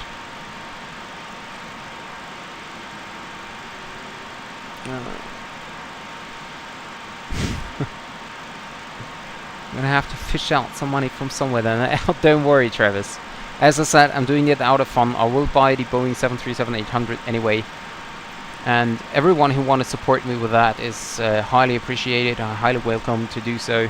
But there's absolutely no need for you to do it.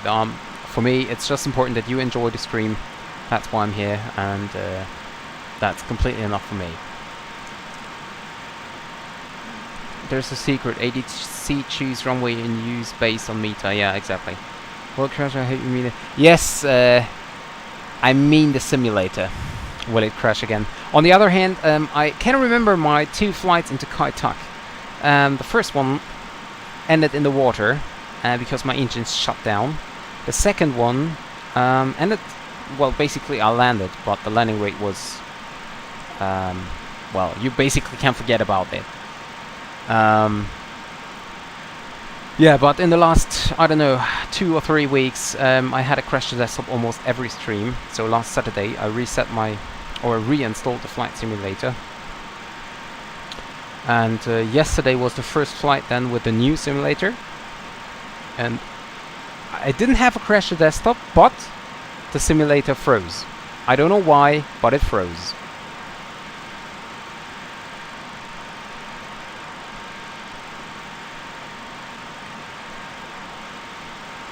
That was a little bit, well, sad.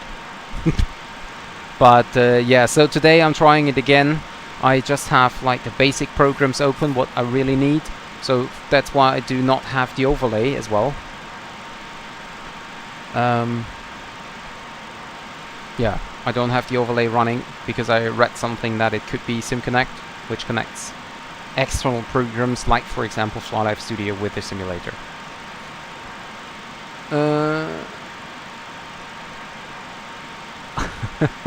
Yeah, I know, Alex.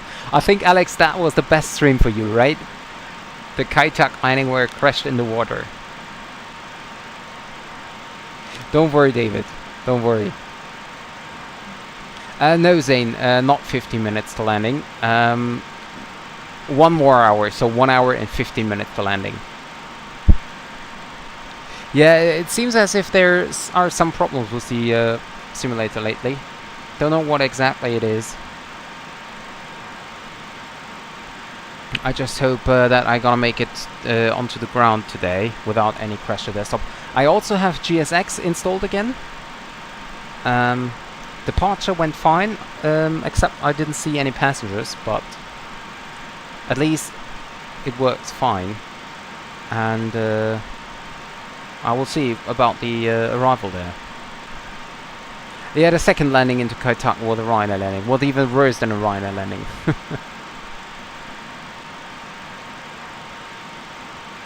Well, Alex, you were waiting for another serious stuff to come up, but I thought that you unsubscribed my channel.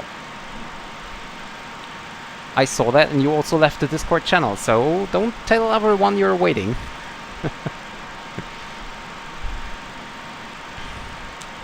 Yeah, the good old Ryanair joke, yeah. Yeah, the service, I saw your stream where you had the disconnect of the service from Microsoft, yeah. Yeah, Jeremy, you know, the problem with Microsoft Flight Simulator is that we have snow in the winter. I think that's a big issue.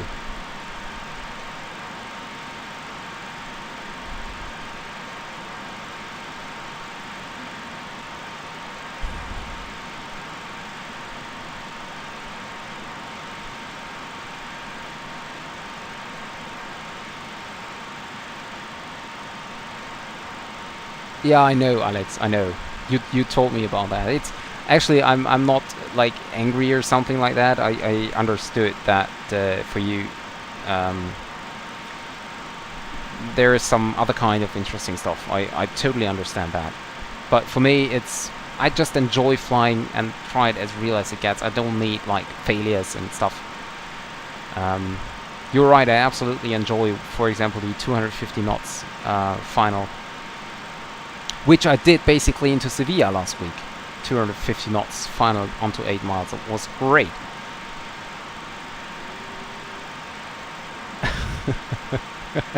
Yeah, Jeremy. See? Sometimes I'll win an argument.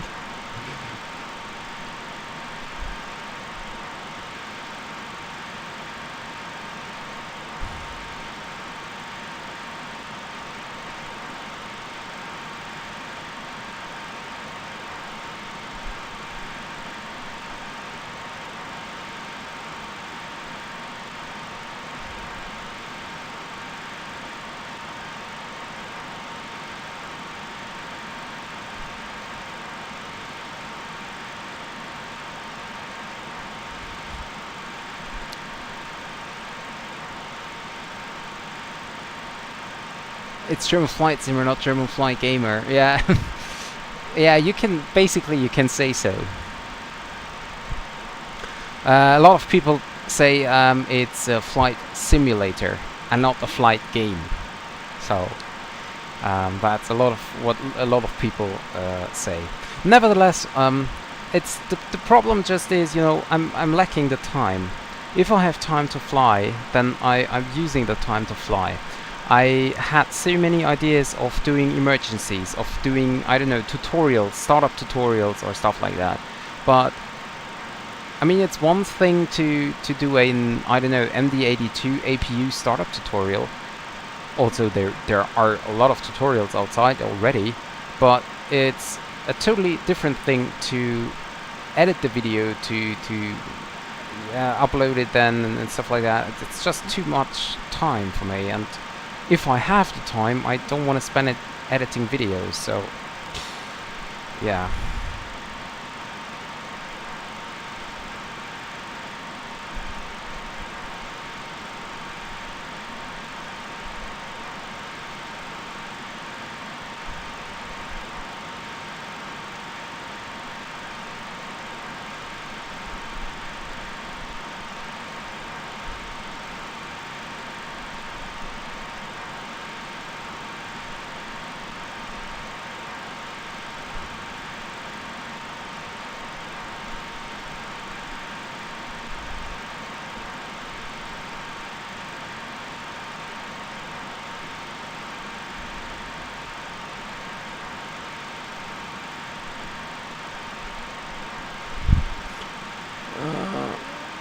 Wait a second. It's second account, German flight gamer. Let's play Fortnite. Nah. If I would fly GTA, yeah, of course. If I would go for GTA, then I would do the, how is it called? You can connect to an online server where you can do a real, like, where you can follow a real job and stuff like that, you know? That is something I will do.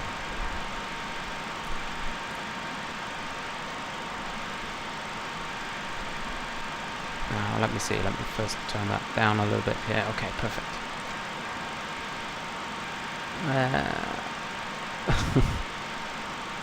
Start a tutorial of a glider, yeah, that's right, that's nice. Yeah, roleplay, yeah, that was what I was looking for. Yes, Varus, I have been to Fuerteventura in real life. The thing is, a challenge brings more emotions and more memories. You then have something to tell others, to tell interests, so this makes you... That's right. Absolutely right, Alex. No discussion about that.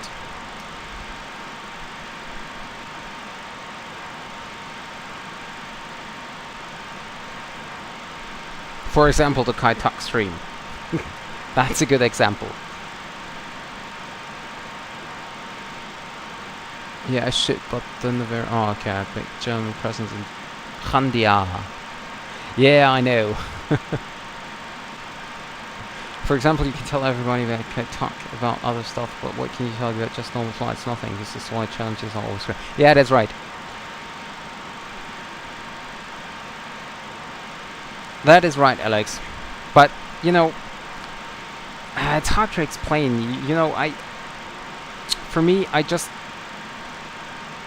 don't need the action. I so often thought about, for example, simulating an emergency engine out procedure, or gear not moving, or whatever. But then I think, well, I want to do a flight from, I don't know, Oslo to Munich, and I don't want to do an emergency and land in, I don't know, Copenhagen. I just, you know, I want to finish the flight to Munich, and yeah, it's hard to explain. So you're absolutely right. Challenges is very nice, but I prefer, like, if I do a challenge, then I prefer doing stuff like, you know, emergencies, or, for example, stuff that happens during a regular approach, like into Kaitak, for example. So that's why I really like approaching difficult airports.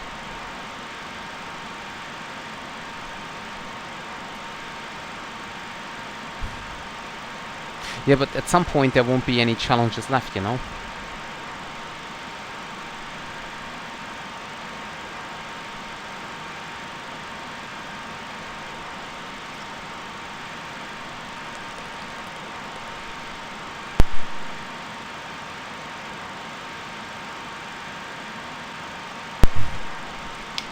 CPU is at 41%. So that looks still quite nice. Engine's looking nice as well. Let's check onto... why is my top of descent? No, where is my top of descent? Oh, because... Yeah, okay, sorry. Okay, so let's check to top of descent. No, it's not there yet. And let's see.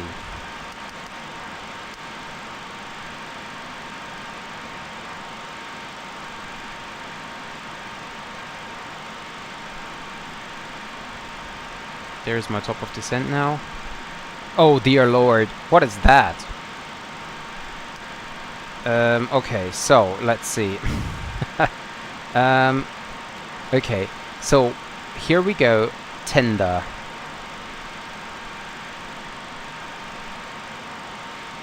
Then we go here, salted. Okay, and then we have tender again.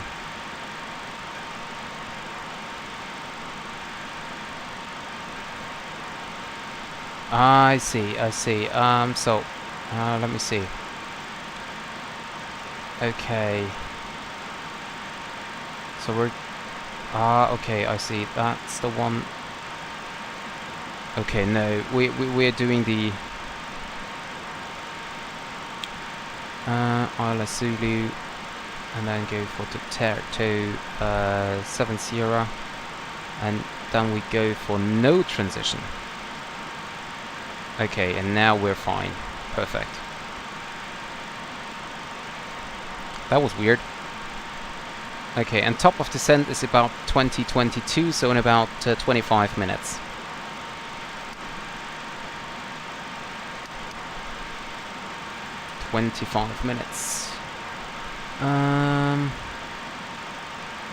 Well, let's say the slowdown was challenging at first for you, but when you did that 2-3, it's okay for you, so you need to get... Yeah, that's right, Alex. That was the 250 knots at 8 miles. That was great. Do you know that there are planes in Fortnite? Yeah. Last time I played Fortnite was about 2 days after the release. I never enjoyed Fortnite. No, I never enjoyed Fortnite as well. The building stuff is totally weird. I'm a fan of only, I don't really like other big jams. I basically come here just on Mondays. However, there can be other interesting challenges like palm row approach or something. Yeah, that's right. I know. if Alex is here, it's almost always only Mondays.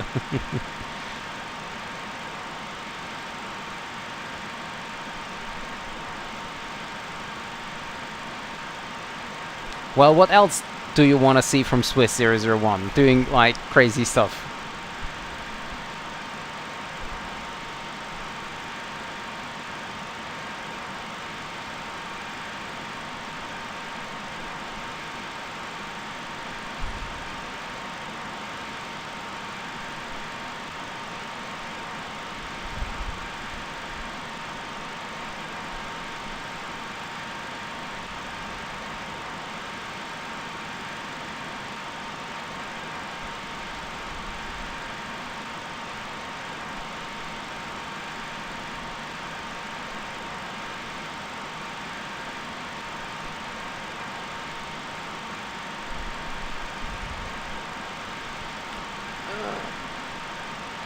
Is that kind of YouTuber that is interesting for Alex? Well, like for me, Swiss 001 just do too many crazy stuff. So for me, there's like some things like landing with an with a 777 at Saba, for example. That is something. I don't know. I mean, I would try that maybe if I'm really bored, or after a stream, for example, like we did with the Twin Otter or so. But normally that was something I wouldn't ever do.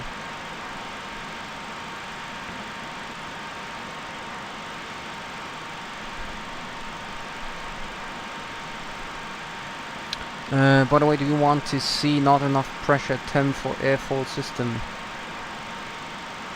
Yeah, I had the problem already, Alex. I think it was... I'm not sure if I streamed it, but there was a time I hadn't enough... Oh, by the way. I hadn't enough pressure for the airfoil system, and I needed anti-ice. That was quite interesting, but I figured out quite fast what I had to do. So basically I was able to manage that. He has done and butter number butter can't butter himself. What?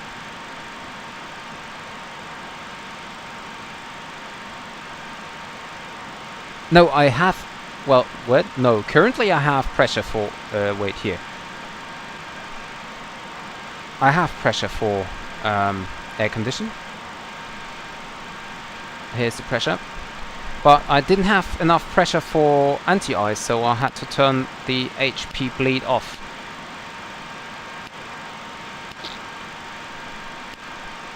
That is interesting. Why do I not have more pressure?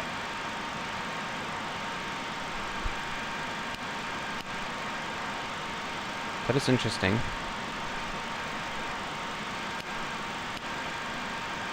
By the way, okay.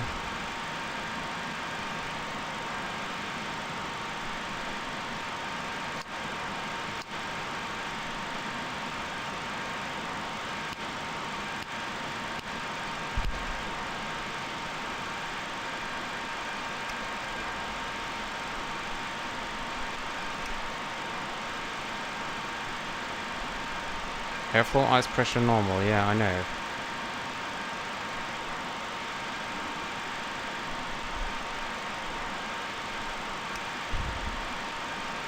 That is interesting.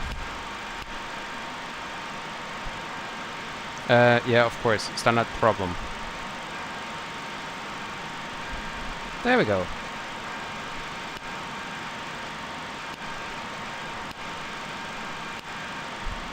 That's what I forgot every time.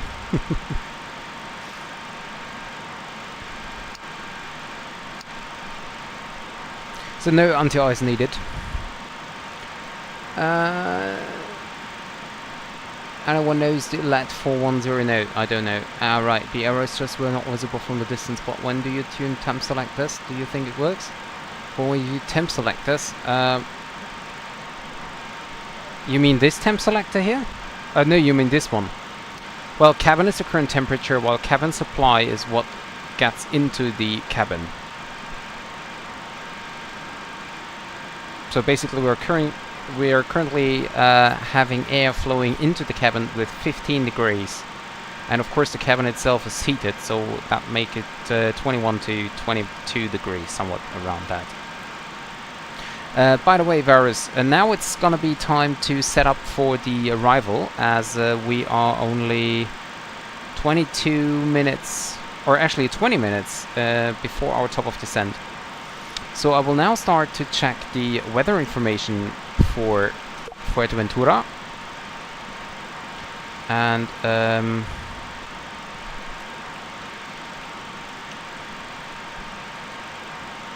so we check that. Yes, I tuned. Yeah, I was wondering if normally, I thought at least that's how it works.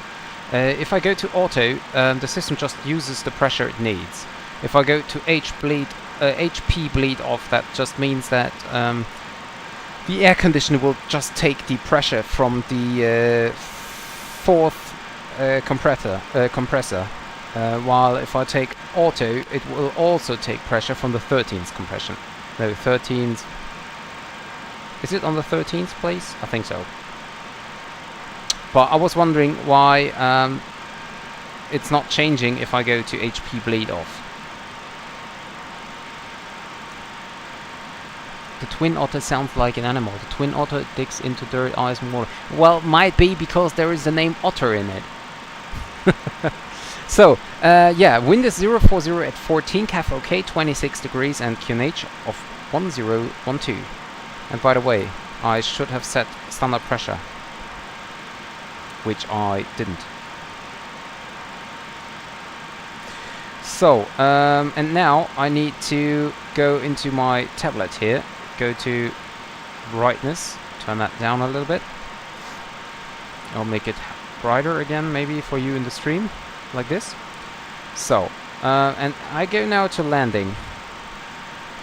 And we're gonna land at Fuerteventura, runway 01, condition dry, flaps 1128. Wind is 040 at 14. QNH is 1012. outside air temperature is 26. Reverse, yes. Auto brakes manual because we do not have auto brakes. And takeoff landing weight is to be estimated at 55.1. 55. So we take that for the first calculation, and we will change that later on. So we have headwind with 11 knots and crosswind with 7 knots. So we add another 7 knots here for the. Does it change? 156. 156. 156. Okay, so I have to add the 7 knots manually. Okay. So with flaps 28, we have an approach speed of 140, plus the 7 knots makes it 147. So there we have our approach speeds, and we will check with the FMC here. Flaps 28 makes it 137. Can I change that? No, I cannot change it. Okay, so the FMC tells me 137.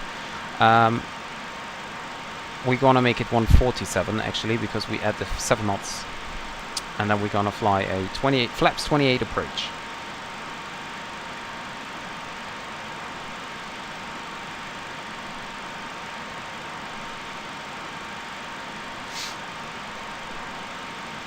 So we do not have auto brakes, so we do not need that system. And yeah, that's basically it. That was our approach briefing. We could have a look on the flaps, but on the star, but I don't want to change too much in the OBS setting, so I won't show that. Right and left. Wait a second. Let me go back. Right and left. Temperature selectors are not temperature selectors. They are valves controls. You control not the temperature, but how valves are closed open. But when it is on auto, positioning your tune doesn't work. Well, but let me try something. If I turn that back up into hot, let me just try that. See? If I have it on auto and tune it to the right, can you see that the temperature is rising?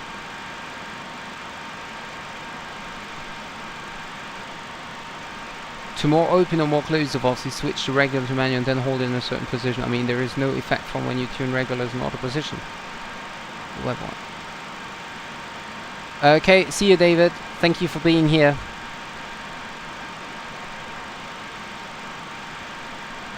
Yeah, I know, Jeremy. I know. You should fly VETSIM then. There you have ATC. So, Alex, do you see? I am on auto and I'm switching to hot, and it's changing the temperature here. So if I switch it back to cold,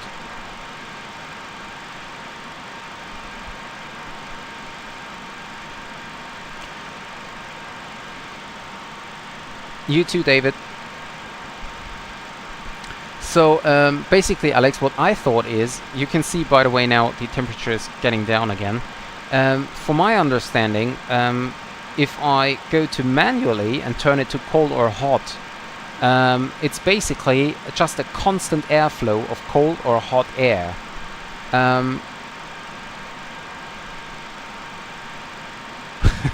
That's right. So if I do it to manually, there's a constant flow of hot or cold air, whatever I decide to switch the valve to. And no matter what the temperature is, it just remains there. While if I turn that knob on auto, that means that the auto temperature will now keeps it steady at this airflow. So if, for example, for whatever reason, the outside air is gonna be colder because I'm climbing, for example, then the auto will automatically change the valve so that there's more hot or more cold air to maintain this temperature here.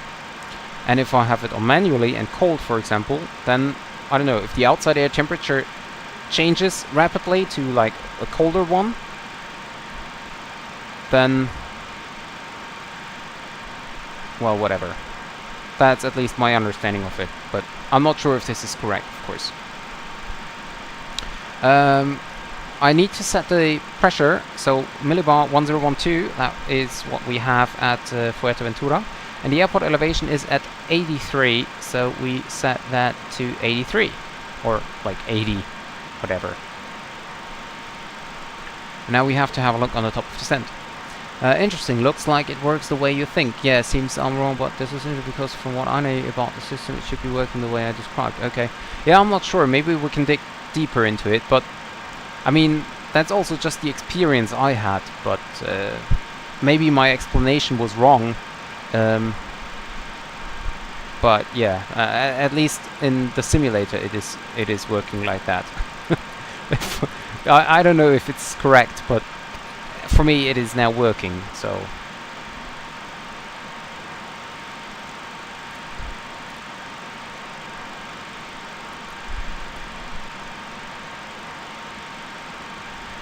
So let me see, do we have, no, we still have no ATC.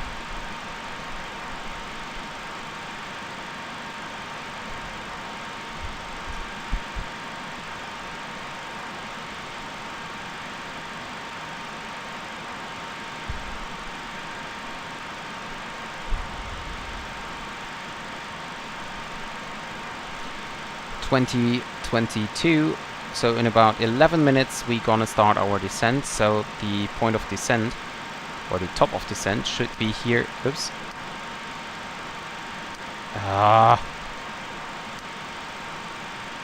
That's interesting. Where's my top of descent? There it is, right in front of POCAP. There we go. Yeah, I was, but I promised the controller on Iveo last time that I'm going to fly to Fuerteventura again, because last time the stream was messed up, so I wanted to give him another chance to control me, right? And on VATSIM you often have no ATC at the Canaries anyway, so was not that big of a problem. Well, from the Pronampic system, hot air goes into two ways, one to pack and the other way is bypassing the pack. Bypass route, there is a valve. The more it's open, the more hot air passes. Yeah, exactly. And that's what I meant, Alex. So from my understanding, in the auto position, this valve is controlled automatically to maintain the same temperature. If you go to manual, then the bypass valve is just in that position. You turn the knob in, and it won't change if for any reason the hot air coming in changes its temperature, or cold air, whatever. If you have too much cold air in the cabin for whatever reason, in manual mode the valve won't change, so there won't be more hot air.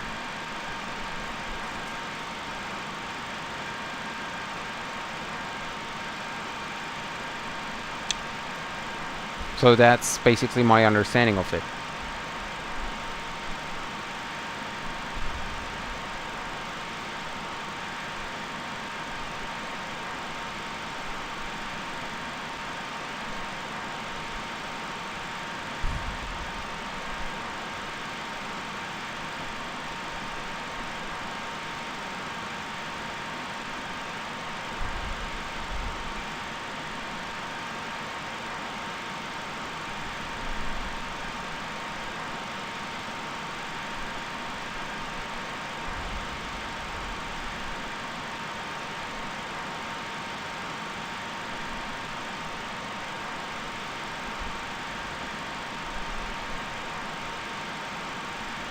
And by the way, the controller said that last week said that he tried to be there, but he cannot promise. And well, for now it looks like he cannot be here, but we will see. Maybe he will come online again.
So we're getting closer to the top of descent.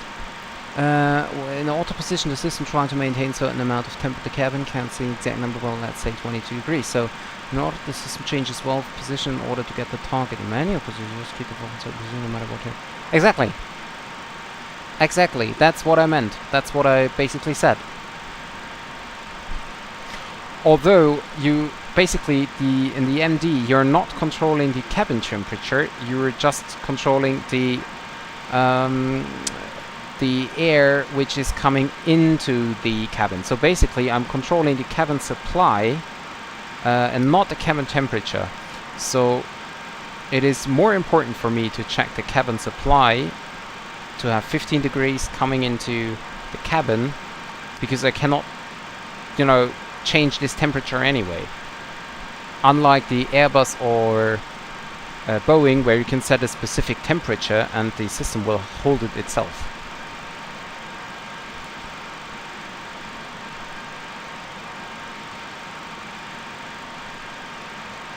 Yeah, exactly, and the target temperature is set by switching the auto button to a little bit colder.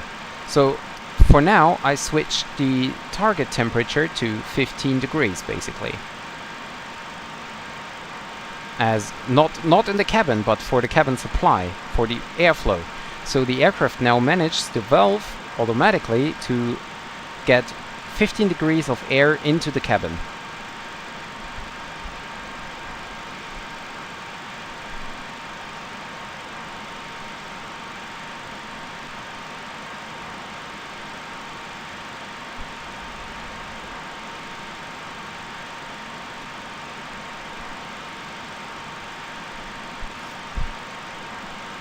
Okay, and what I do next is...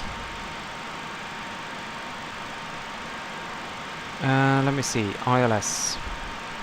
ILS frequency... Okay, there we go. 2500 at Lirbu and 5000 at Sotat.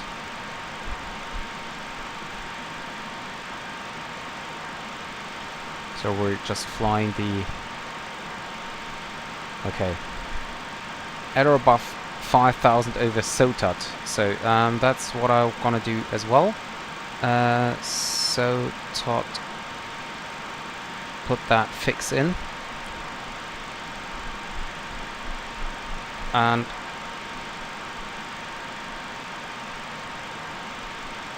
yeah, I cannot set a range ring. Distance 180 miles, so I need to descend 26,000 feet times 3 makes it 78. Okay, so so I need to descend at 78 miles before Sotat, and I have a ground speed of... Why is there no ground speed indication?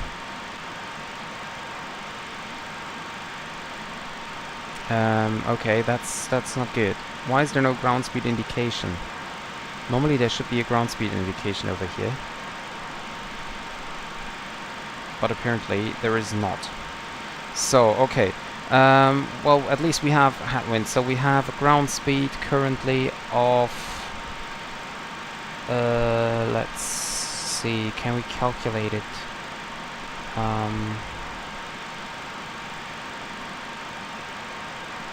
No, not really. I need true airspeed, but I don't have it. I have indicated airspeed and nothing else. That's a little bit stupid here. I cannot calculate my ground speed.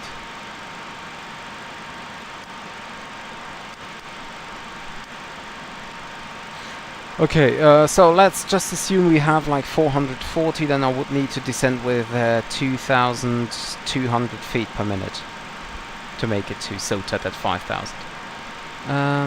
The temp in the cabin will always be hotter because recirculation has... Yeah, I know. Not enough. When start to descend, get the thrust mode to clamp. Then move throttles full back to idle. Your EPR will be like 1.1 maybe. Try to supply airflow. You will see not enough. To solve the problem, just move throttles up to 1.3 EPR. More or less, it will be enough. Okay, we'll see. But also, if I turn on airfoil right now, the temperature is low as well. And even that, even because we have 1.7.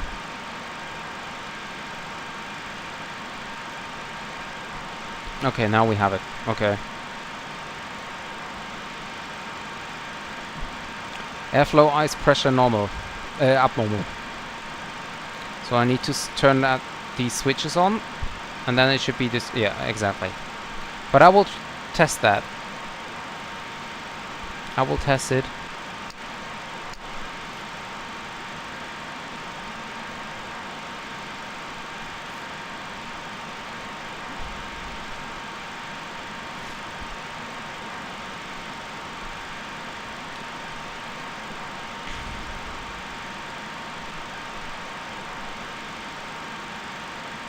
I will test that very soon.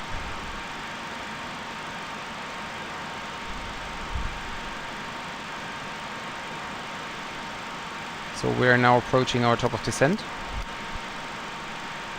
Passing it now. And we have Fuerteventura online. Carlos. He is indeed there.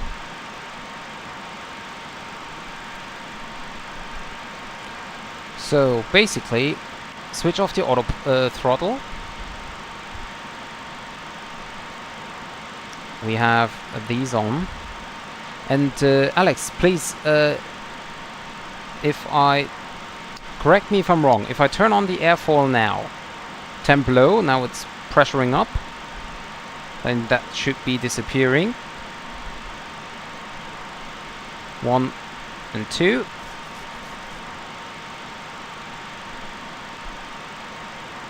Reset. Reset to 5000 and go into thrust idle.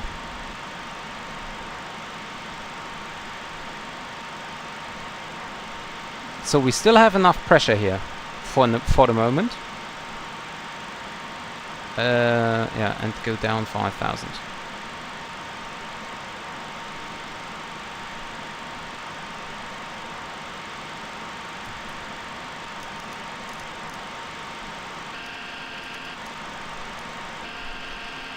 So it is still enough pressure here. Okay, switch on engine onto ice.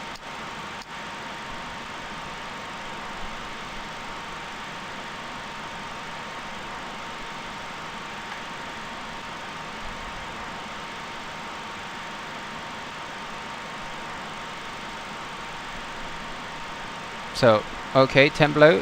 Hi Zane, welcome back. So I will now increase the speed. Yeah, you're right, see?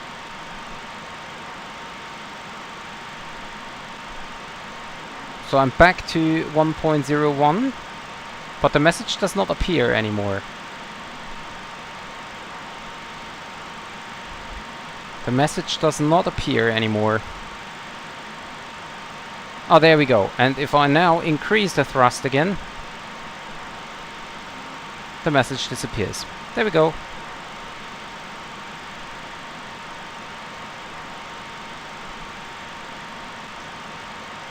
Okay, so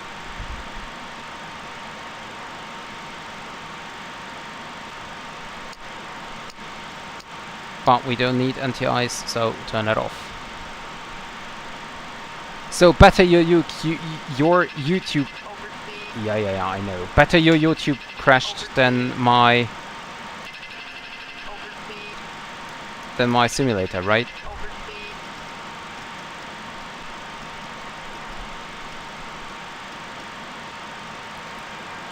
Can we? There we go.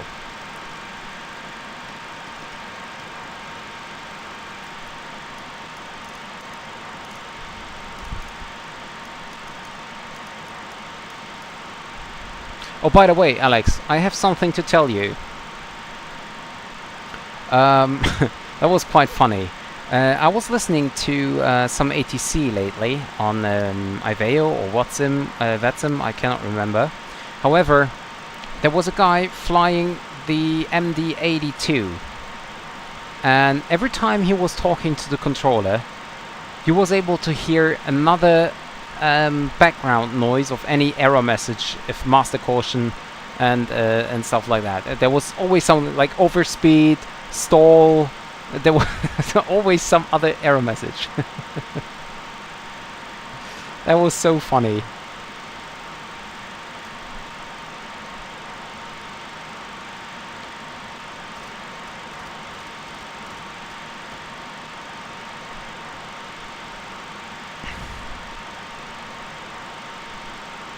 So let's see, when do I have to contact? Basically right now, can we? 129.3. 129.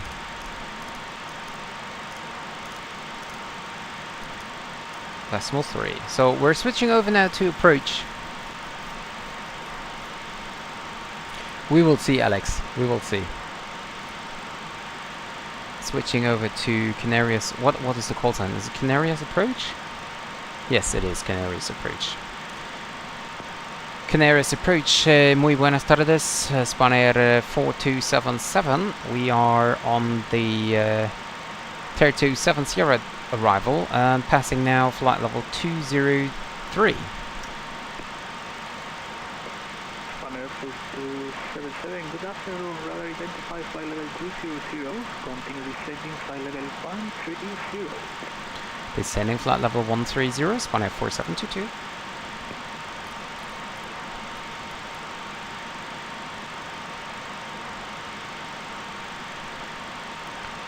So we're descending down to flight level 130 for now. We can switch the Spanair 4277, set ILS Zulu approach runway 01 in Fuerteventura. expecting ILS Zulu runway 01, Spanair 4277. The controller is very quiet.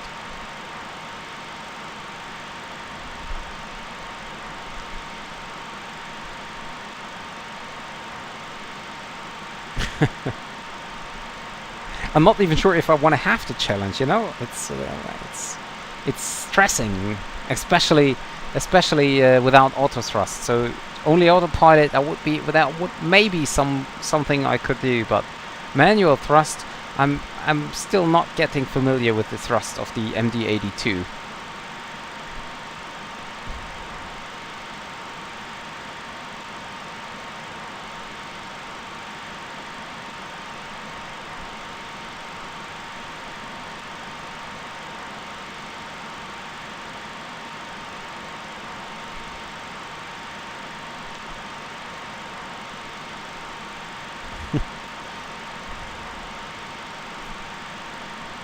Stop trying to convince me all the time. No, just a joke, but yeah, we will see. By the way, down there is Fuerteventura. A very nice island.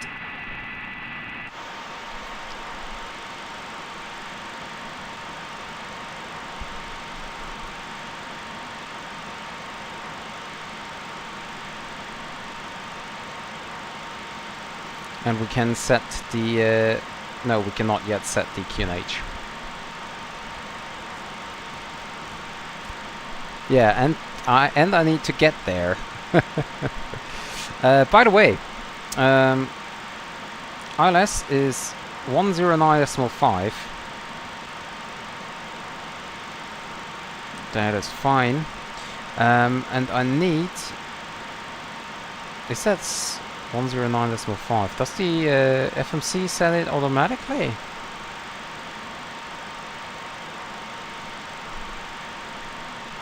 I'm not sure.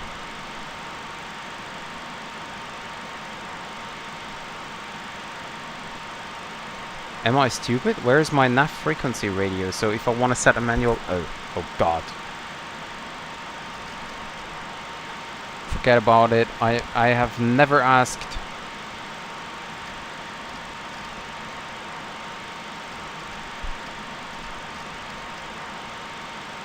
And the course is 005. Okay, and for the go around, climb on radial 005 Fuerteventura. So we set Fuerteventura at 114.4. Climb on radial 005 to 530, then turn right onto 107 to intercept 114.1. Okay, so basically we climb out to 530 feet, then turn right onto a heading of 107, and then we follow radial 066 to Fuerteventura to Tenda and hold, climbing 4,000.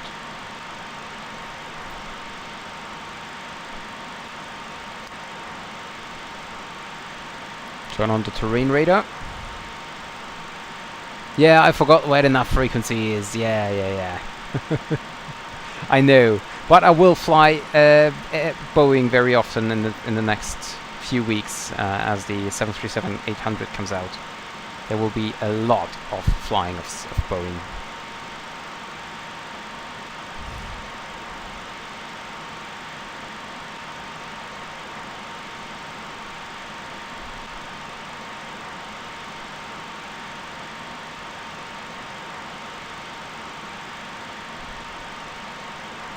Spanair 4277, continue descending 5,000 altitude pitch 1012. Descending 5,000 feet, QNH 1012, Spanair 4277.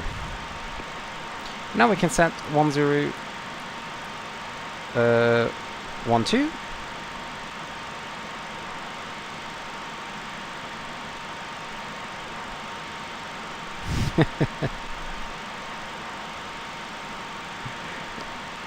It's not like, you know, I don't like messing stuff up, you know.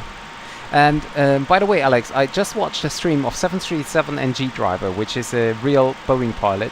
He was flying the 737-800 from Premium DG, and he was flying on VATSIM from Melbourne to Sydney. He was cleared for visual approach into Sydney, and he still flew the ILS. I asked him about that, if this is a common procedure, and he said yes, in his airline it is a common procedure to back up the ILS approach, the visual approach, with an ILS.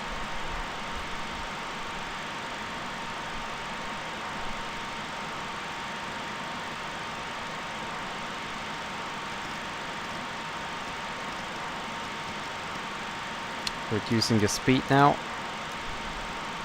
and taking a helping hand off the speed brake here. Get the speed down.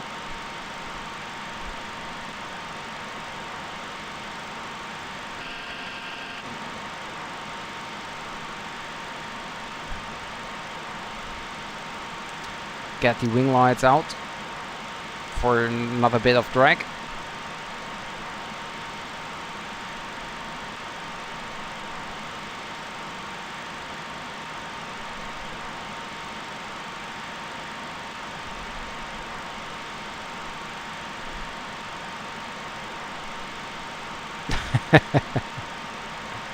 Yeah.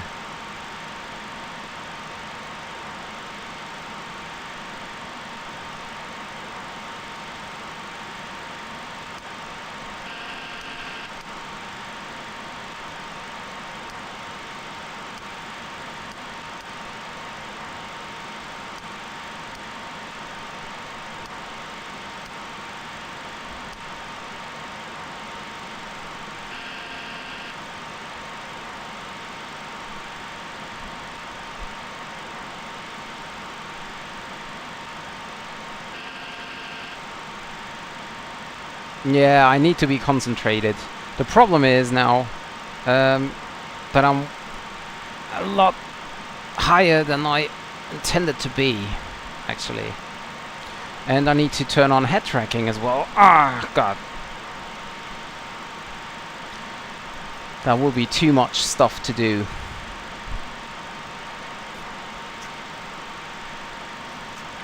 Let's see.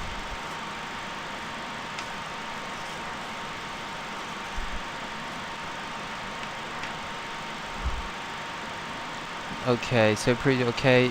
By the way, seatbelt signs. Where are the seatbelt signs?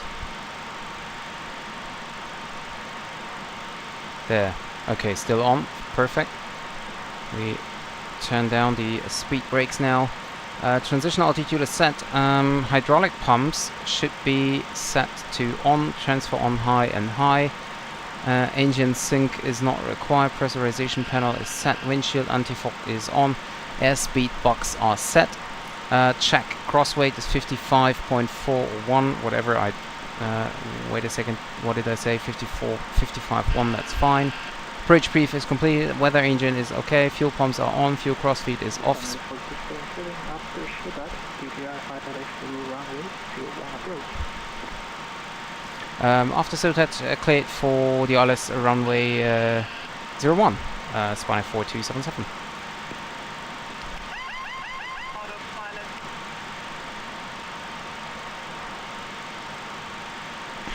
So there we go.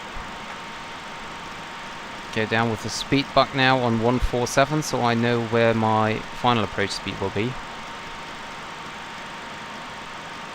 Here we go.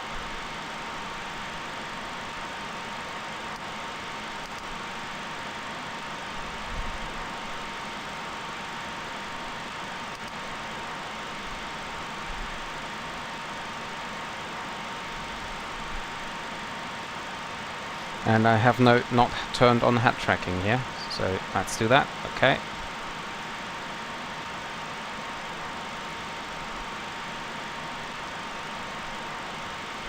I don't have the glide slope alive. That is quite weird. 109.5. 109.5. Okay, that is set.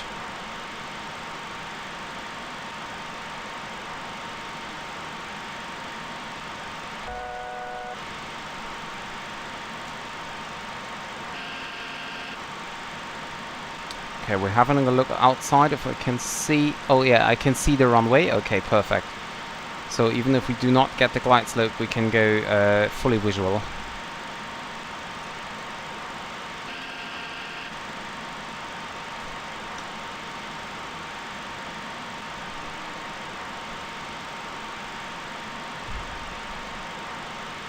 Okay, localizer is now alive.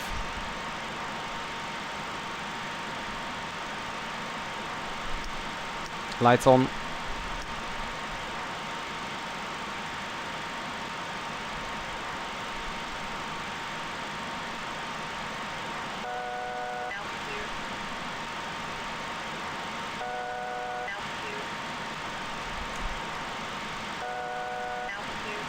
Extend the slats. Slats extended.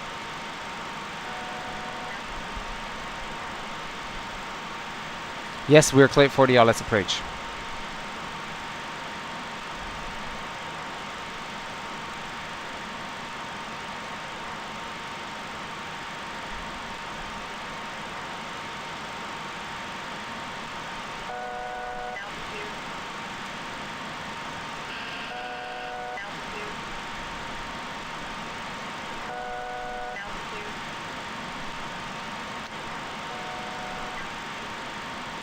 Flaps 4.5.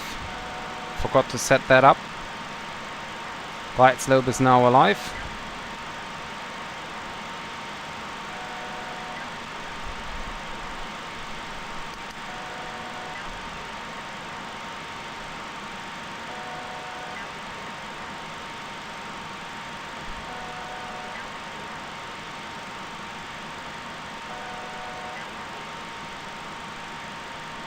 And we're still very far out.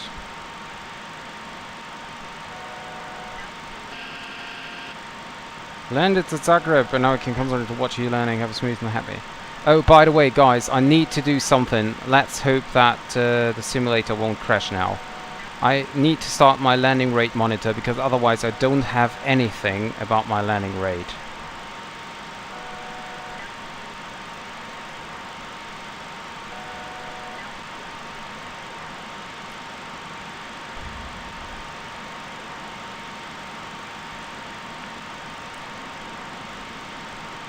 So we're still 15 miles out.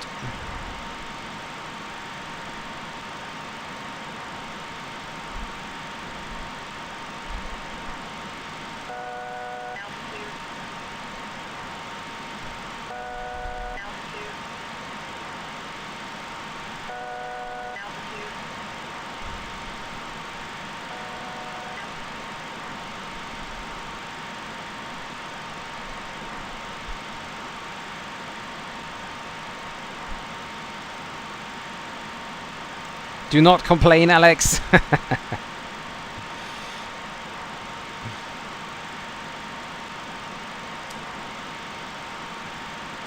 So, flight director off. Don't need that.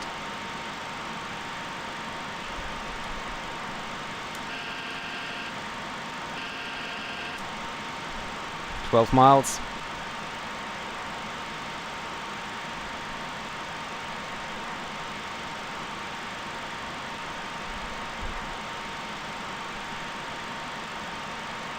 I know, it's not that difficult. I just, it's, you know, it's unrealistic. Altitude.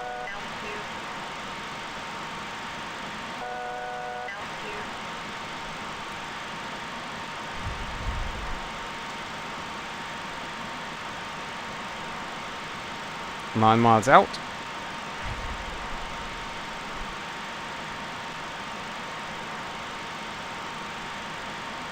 And still at 240 knots.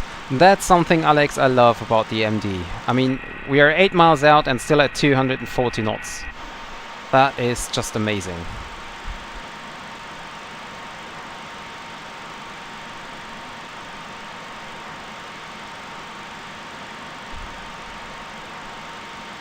"25 knots headwind. Wow. So, thrust idle now. Gear down.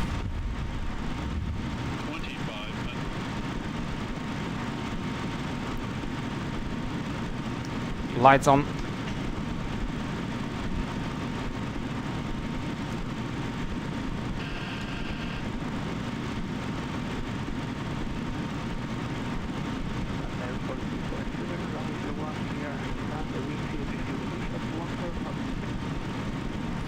Sorry, could you say again, please, for Spanair 4277? You're very quiet. I cannot read you at all.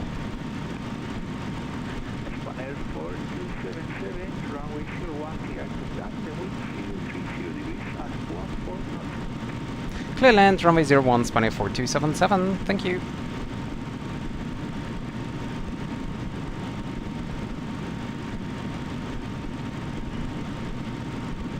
Getting a little bit too low here, but coming back on the profile.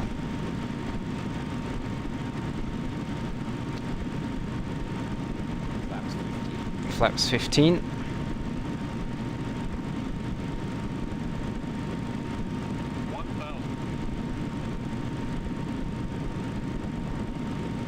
Flaps 28. Landing checklist. Landing gear down, flaps 28, set green. Engine ignition set. Spoilers, yeah, spoilers are not armed yet. Now they are armed.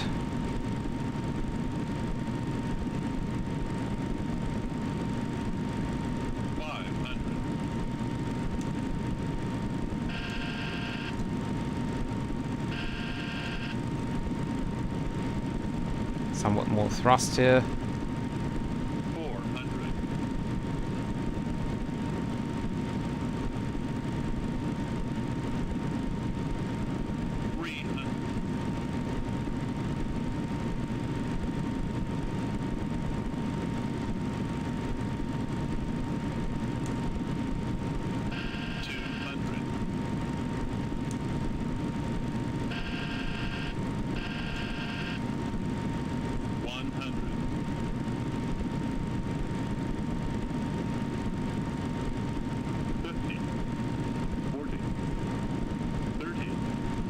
100.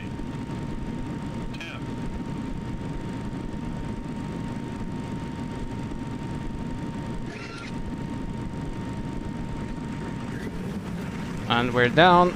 Reverse thrust.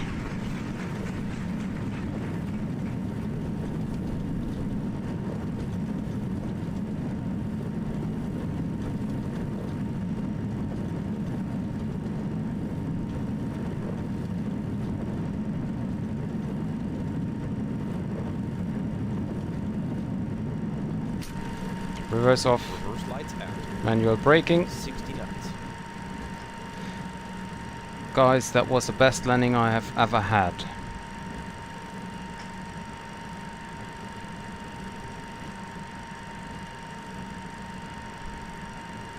Landing rate of -8. I didn't record the landing. Because, you know, I didn't want a simulator to crash, but that was a landing rate of -8. That was crazy.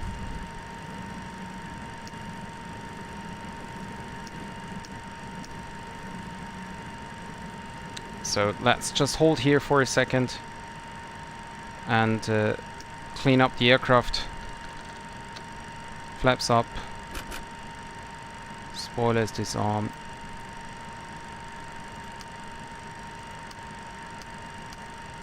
Okay. Start the APU. Come on.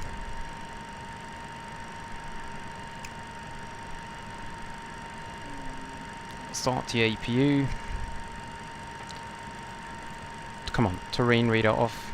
Spanair 4277, runway vacated. Request taxi to the gate. Spanair 4277, welcome to Fuerteventura. Taxi to stand 16 via Tango 2, Lima 1. Tango 2, Lima 1, stand 16 for Spanair 4277, thank you.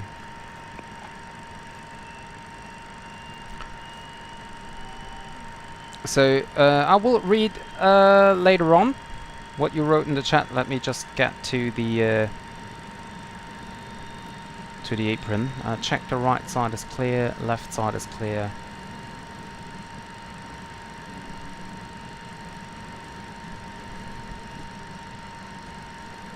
Why did I not record this landing?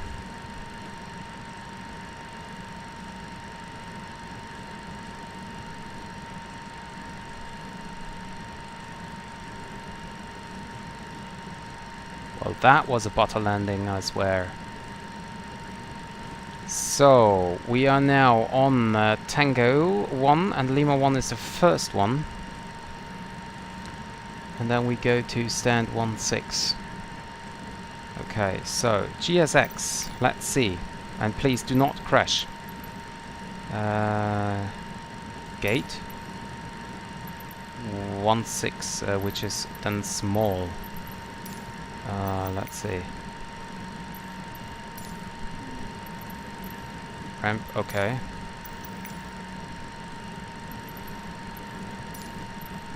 The requested position is already assigned to another aircraft.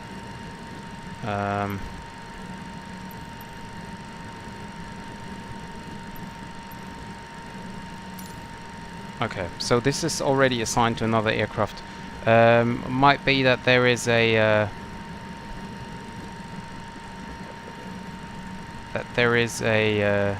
static aircraft or something, and I will now have to turn right here.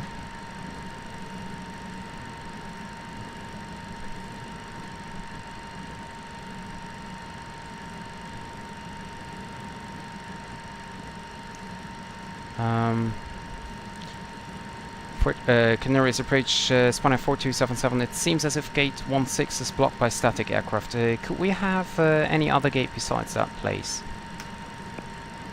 Spanair 4277, of course, no problem. Available for you, number 14. Roger, thank you very much. I'm trying 14. Spanair 4277. I maybe have to choose 19er. The requested position is already assigned to another aircraft. Also assigned to another aircraft. That doesn't make any sense. Let's see.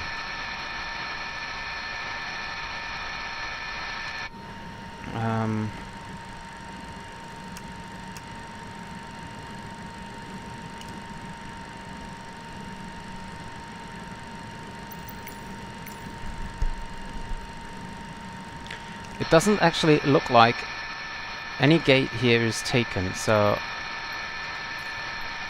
The requested position is already assigned to another aircraft. Spanair 4277, stand number 19er is available for you as well. Yeah, thank you very much. I'm just trying 16. I cannot see static aircraft here. It's just what GSX told me. So I'm just giving it a try. Okay. So now I have to check, because 16 should be down here on the right. That's maybe this one here.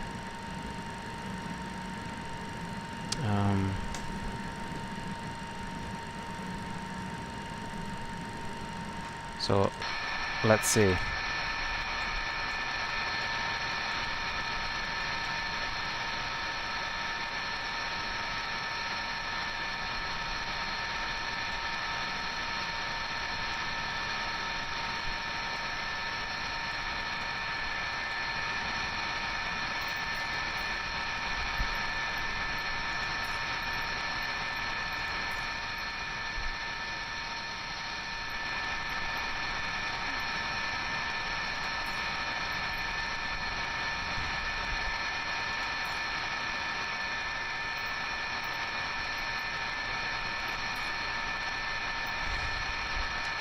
So let's see, I requested follow me car.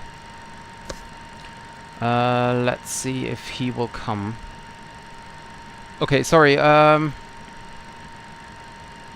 me quickly estimated time 18 seconds, okay. I'll click for the period landed the dark now it comes okay. So then okay, you see not as realistic, structural 50 Zane gave me a 7 out of 10 for the landing. Well, that was a 10 out of 10. Landing rate was -8.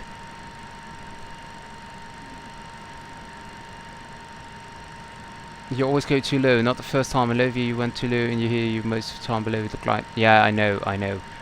Thank you, Mickey. Thank you very much. Where is the follow me car? Oh, it's over here. Okay. Thank you very much, Mickey. You can just watch it back when you end the stream. Yeah, I know, but I cannot watch it from the outside, you know.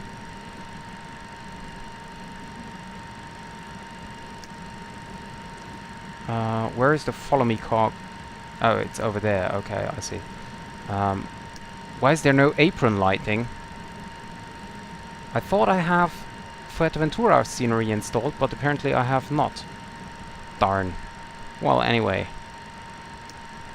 Okay, so we can see the guy waving over there.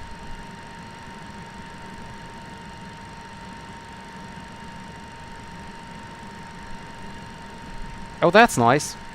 A digital screen just appeared. That's nice.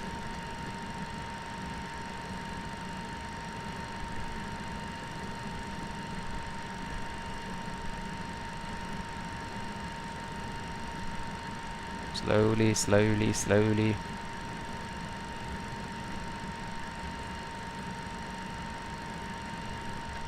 Oh, come on. Really?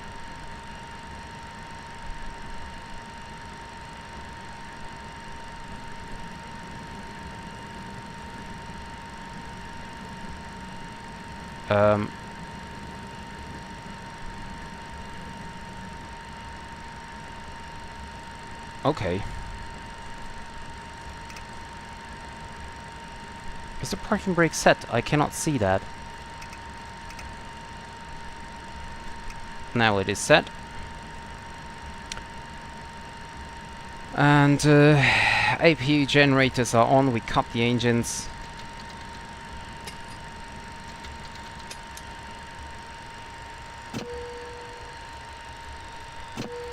Wing lights off, position lights to strobe. Turn off seatbelt signs.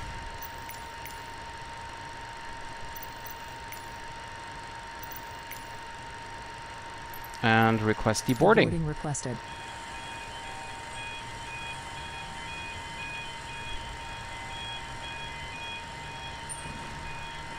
Zenith Bank, okay.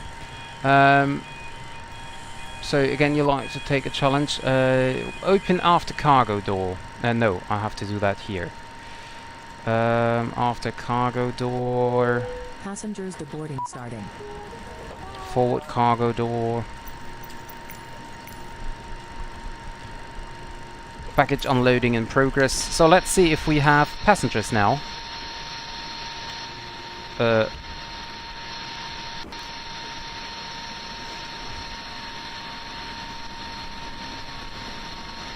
There we go. Hello, hello, goodbye. Goodbye, goodbye. Thank you for flying with Spanair tonight. Goodbye. Open the door, please. Okay, okay. No problem. No problem. Okay. Great. So this is working as well. However, you did not. Yeah, I know, Alex. I did it. I wasn't able to do the checklist, the landing checklist. It was too much. Hand flying and checklist. That's not working.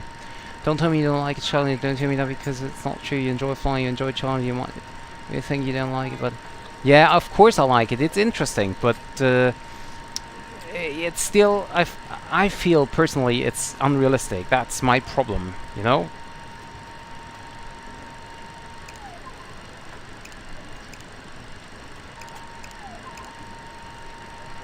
Don't need that for the moment. So let's keep deboarding.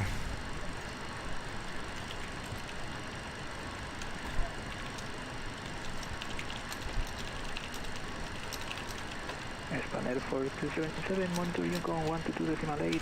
Have a good night. Bye. Over to Unicom 122.8. Thank you very much for coming online and for controlling. Hope to see you next time and enjoy your evening. Bye-bye, Spanair 4277. Thank you for your visit and a very good landing. Thank you. So over to Unicorn 122.8. There we go. Thank you very much. Goodbye. Thank you very much. Goodbye. Goodbye.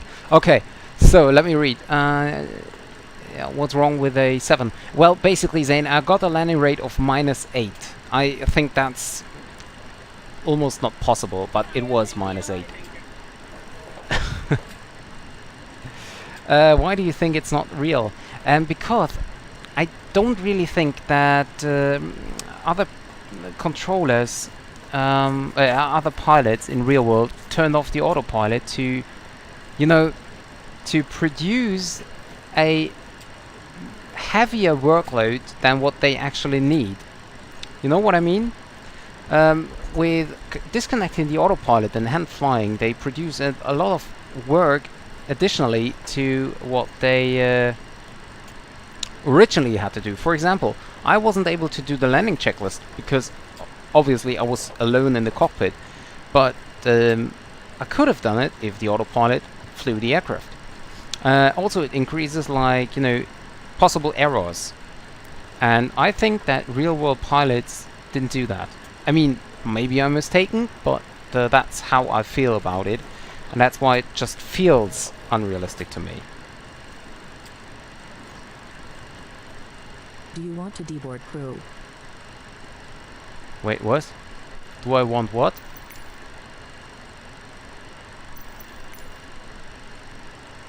Eh? Or maybe they told me deboarding completed. I don't know.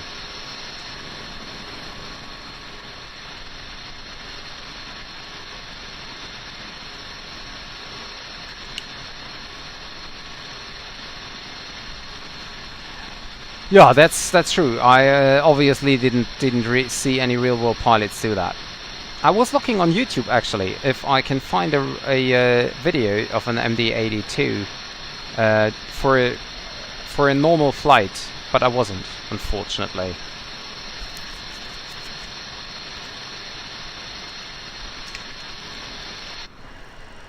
Actually, that looks better, doesn't it?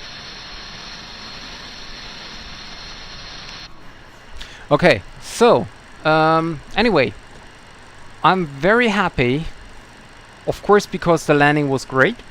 Just a -8, that was amazing. But also because I was able to do a complete flight without any simulator crash. So next time I'm gonna start, for example, Volanta, and fly with Volanta and see what happens then. But yeah, for now I'm very happy that we were able to fly without any crash to desktop. Very happy about that. I hope it will stay like this. And yeah, so thank you guys. Yeah, exactly, Zane. Yeah, I'm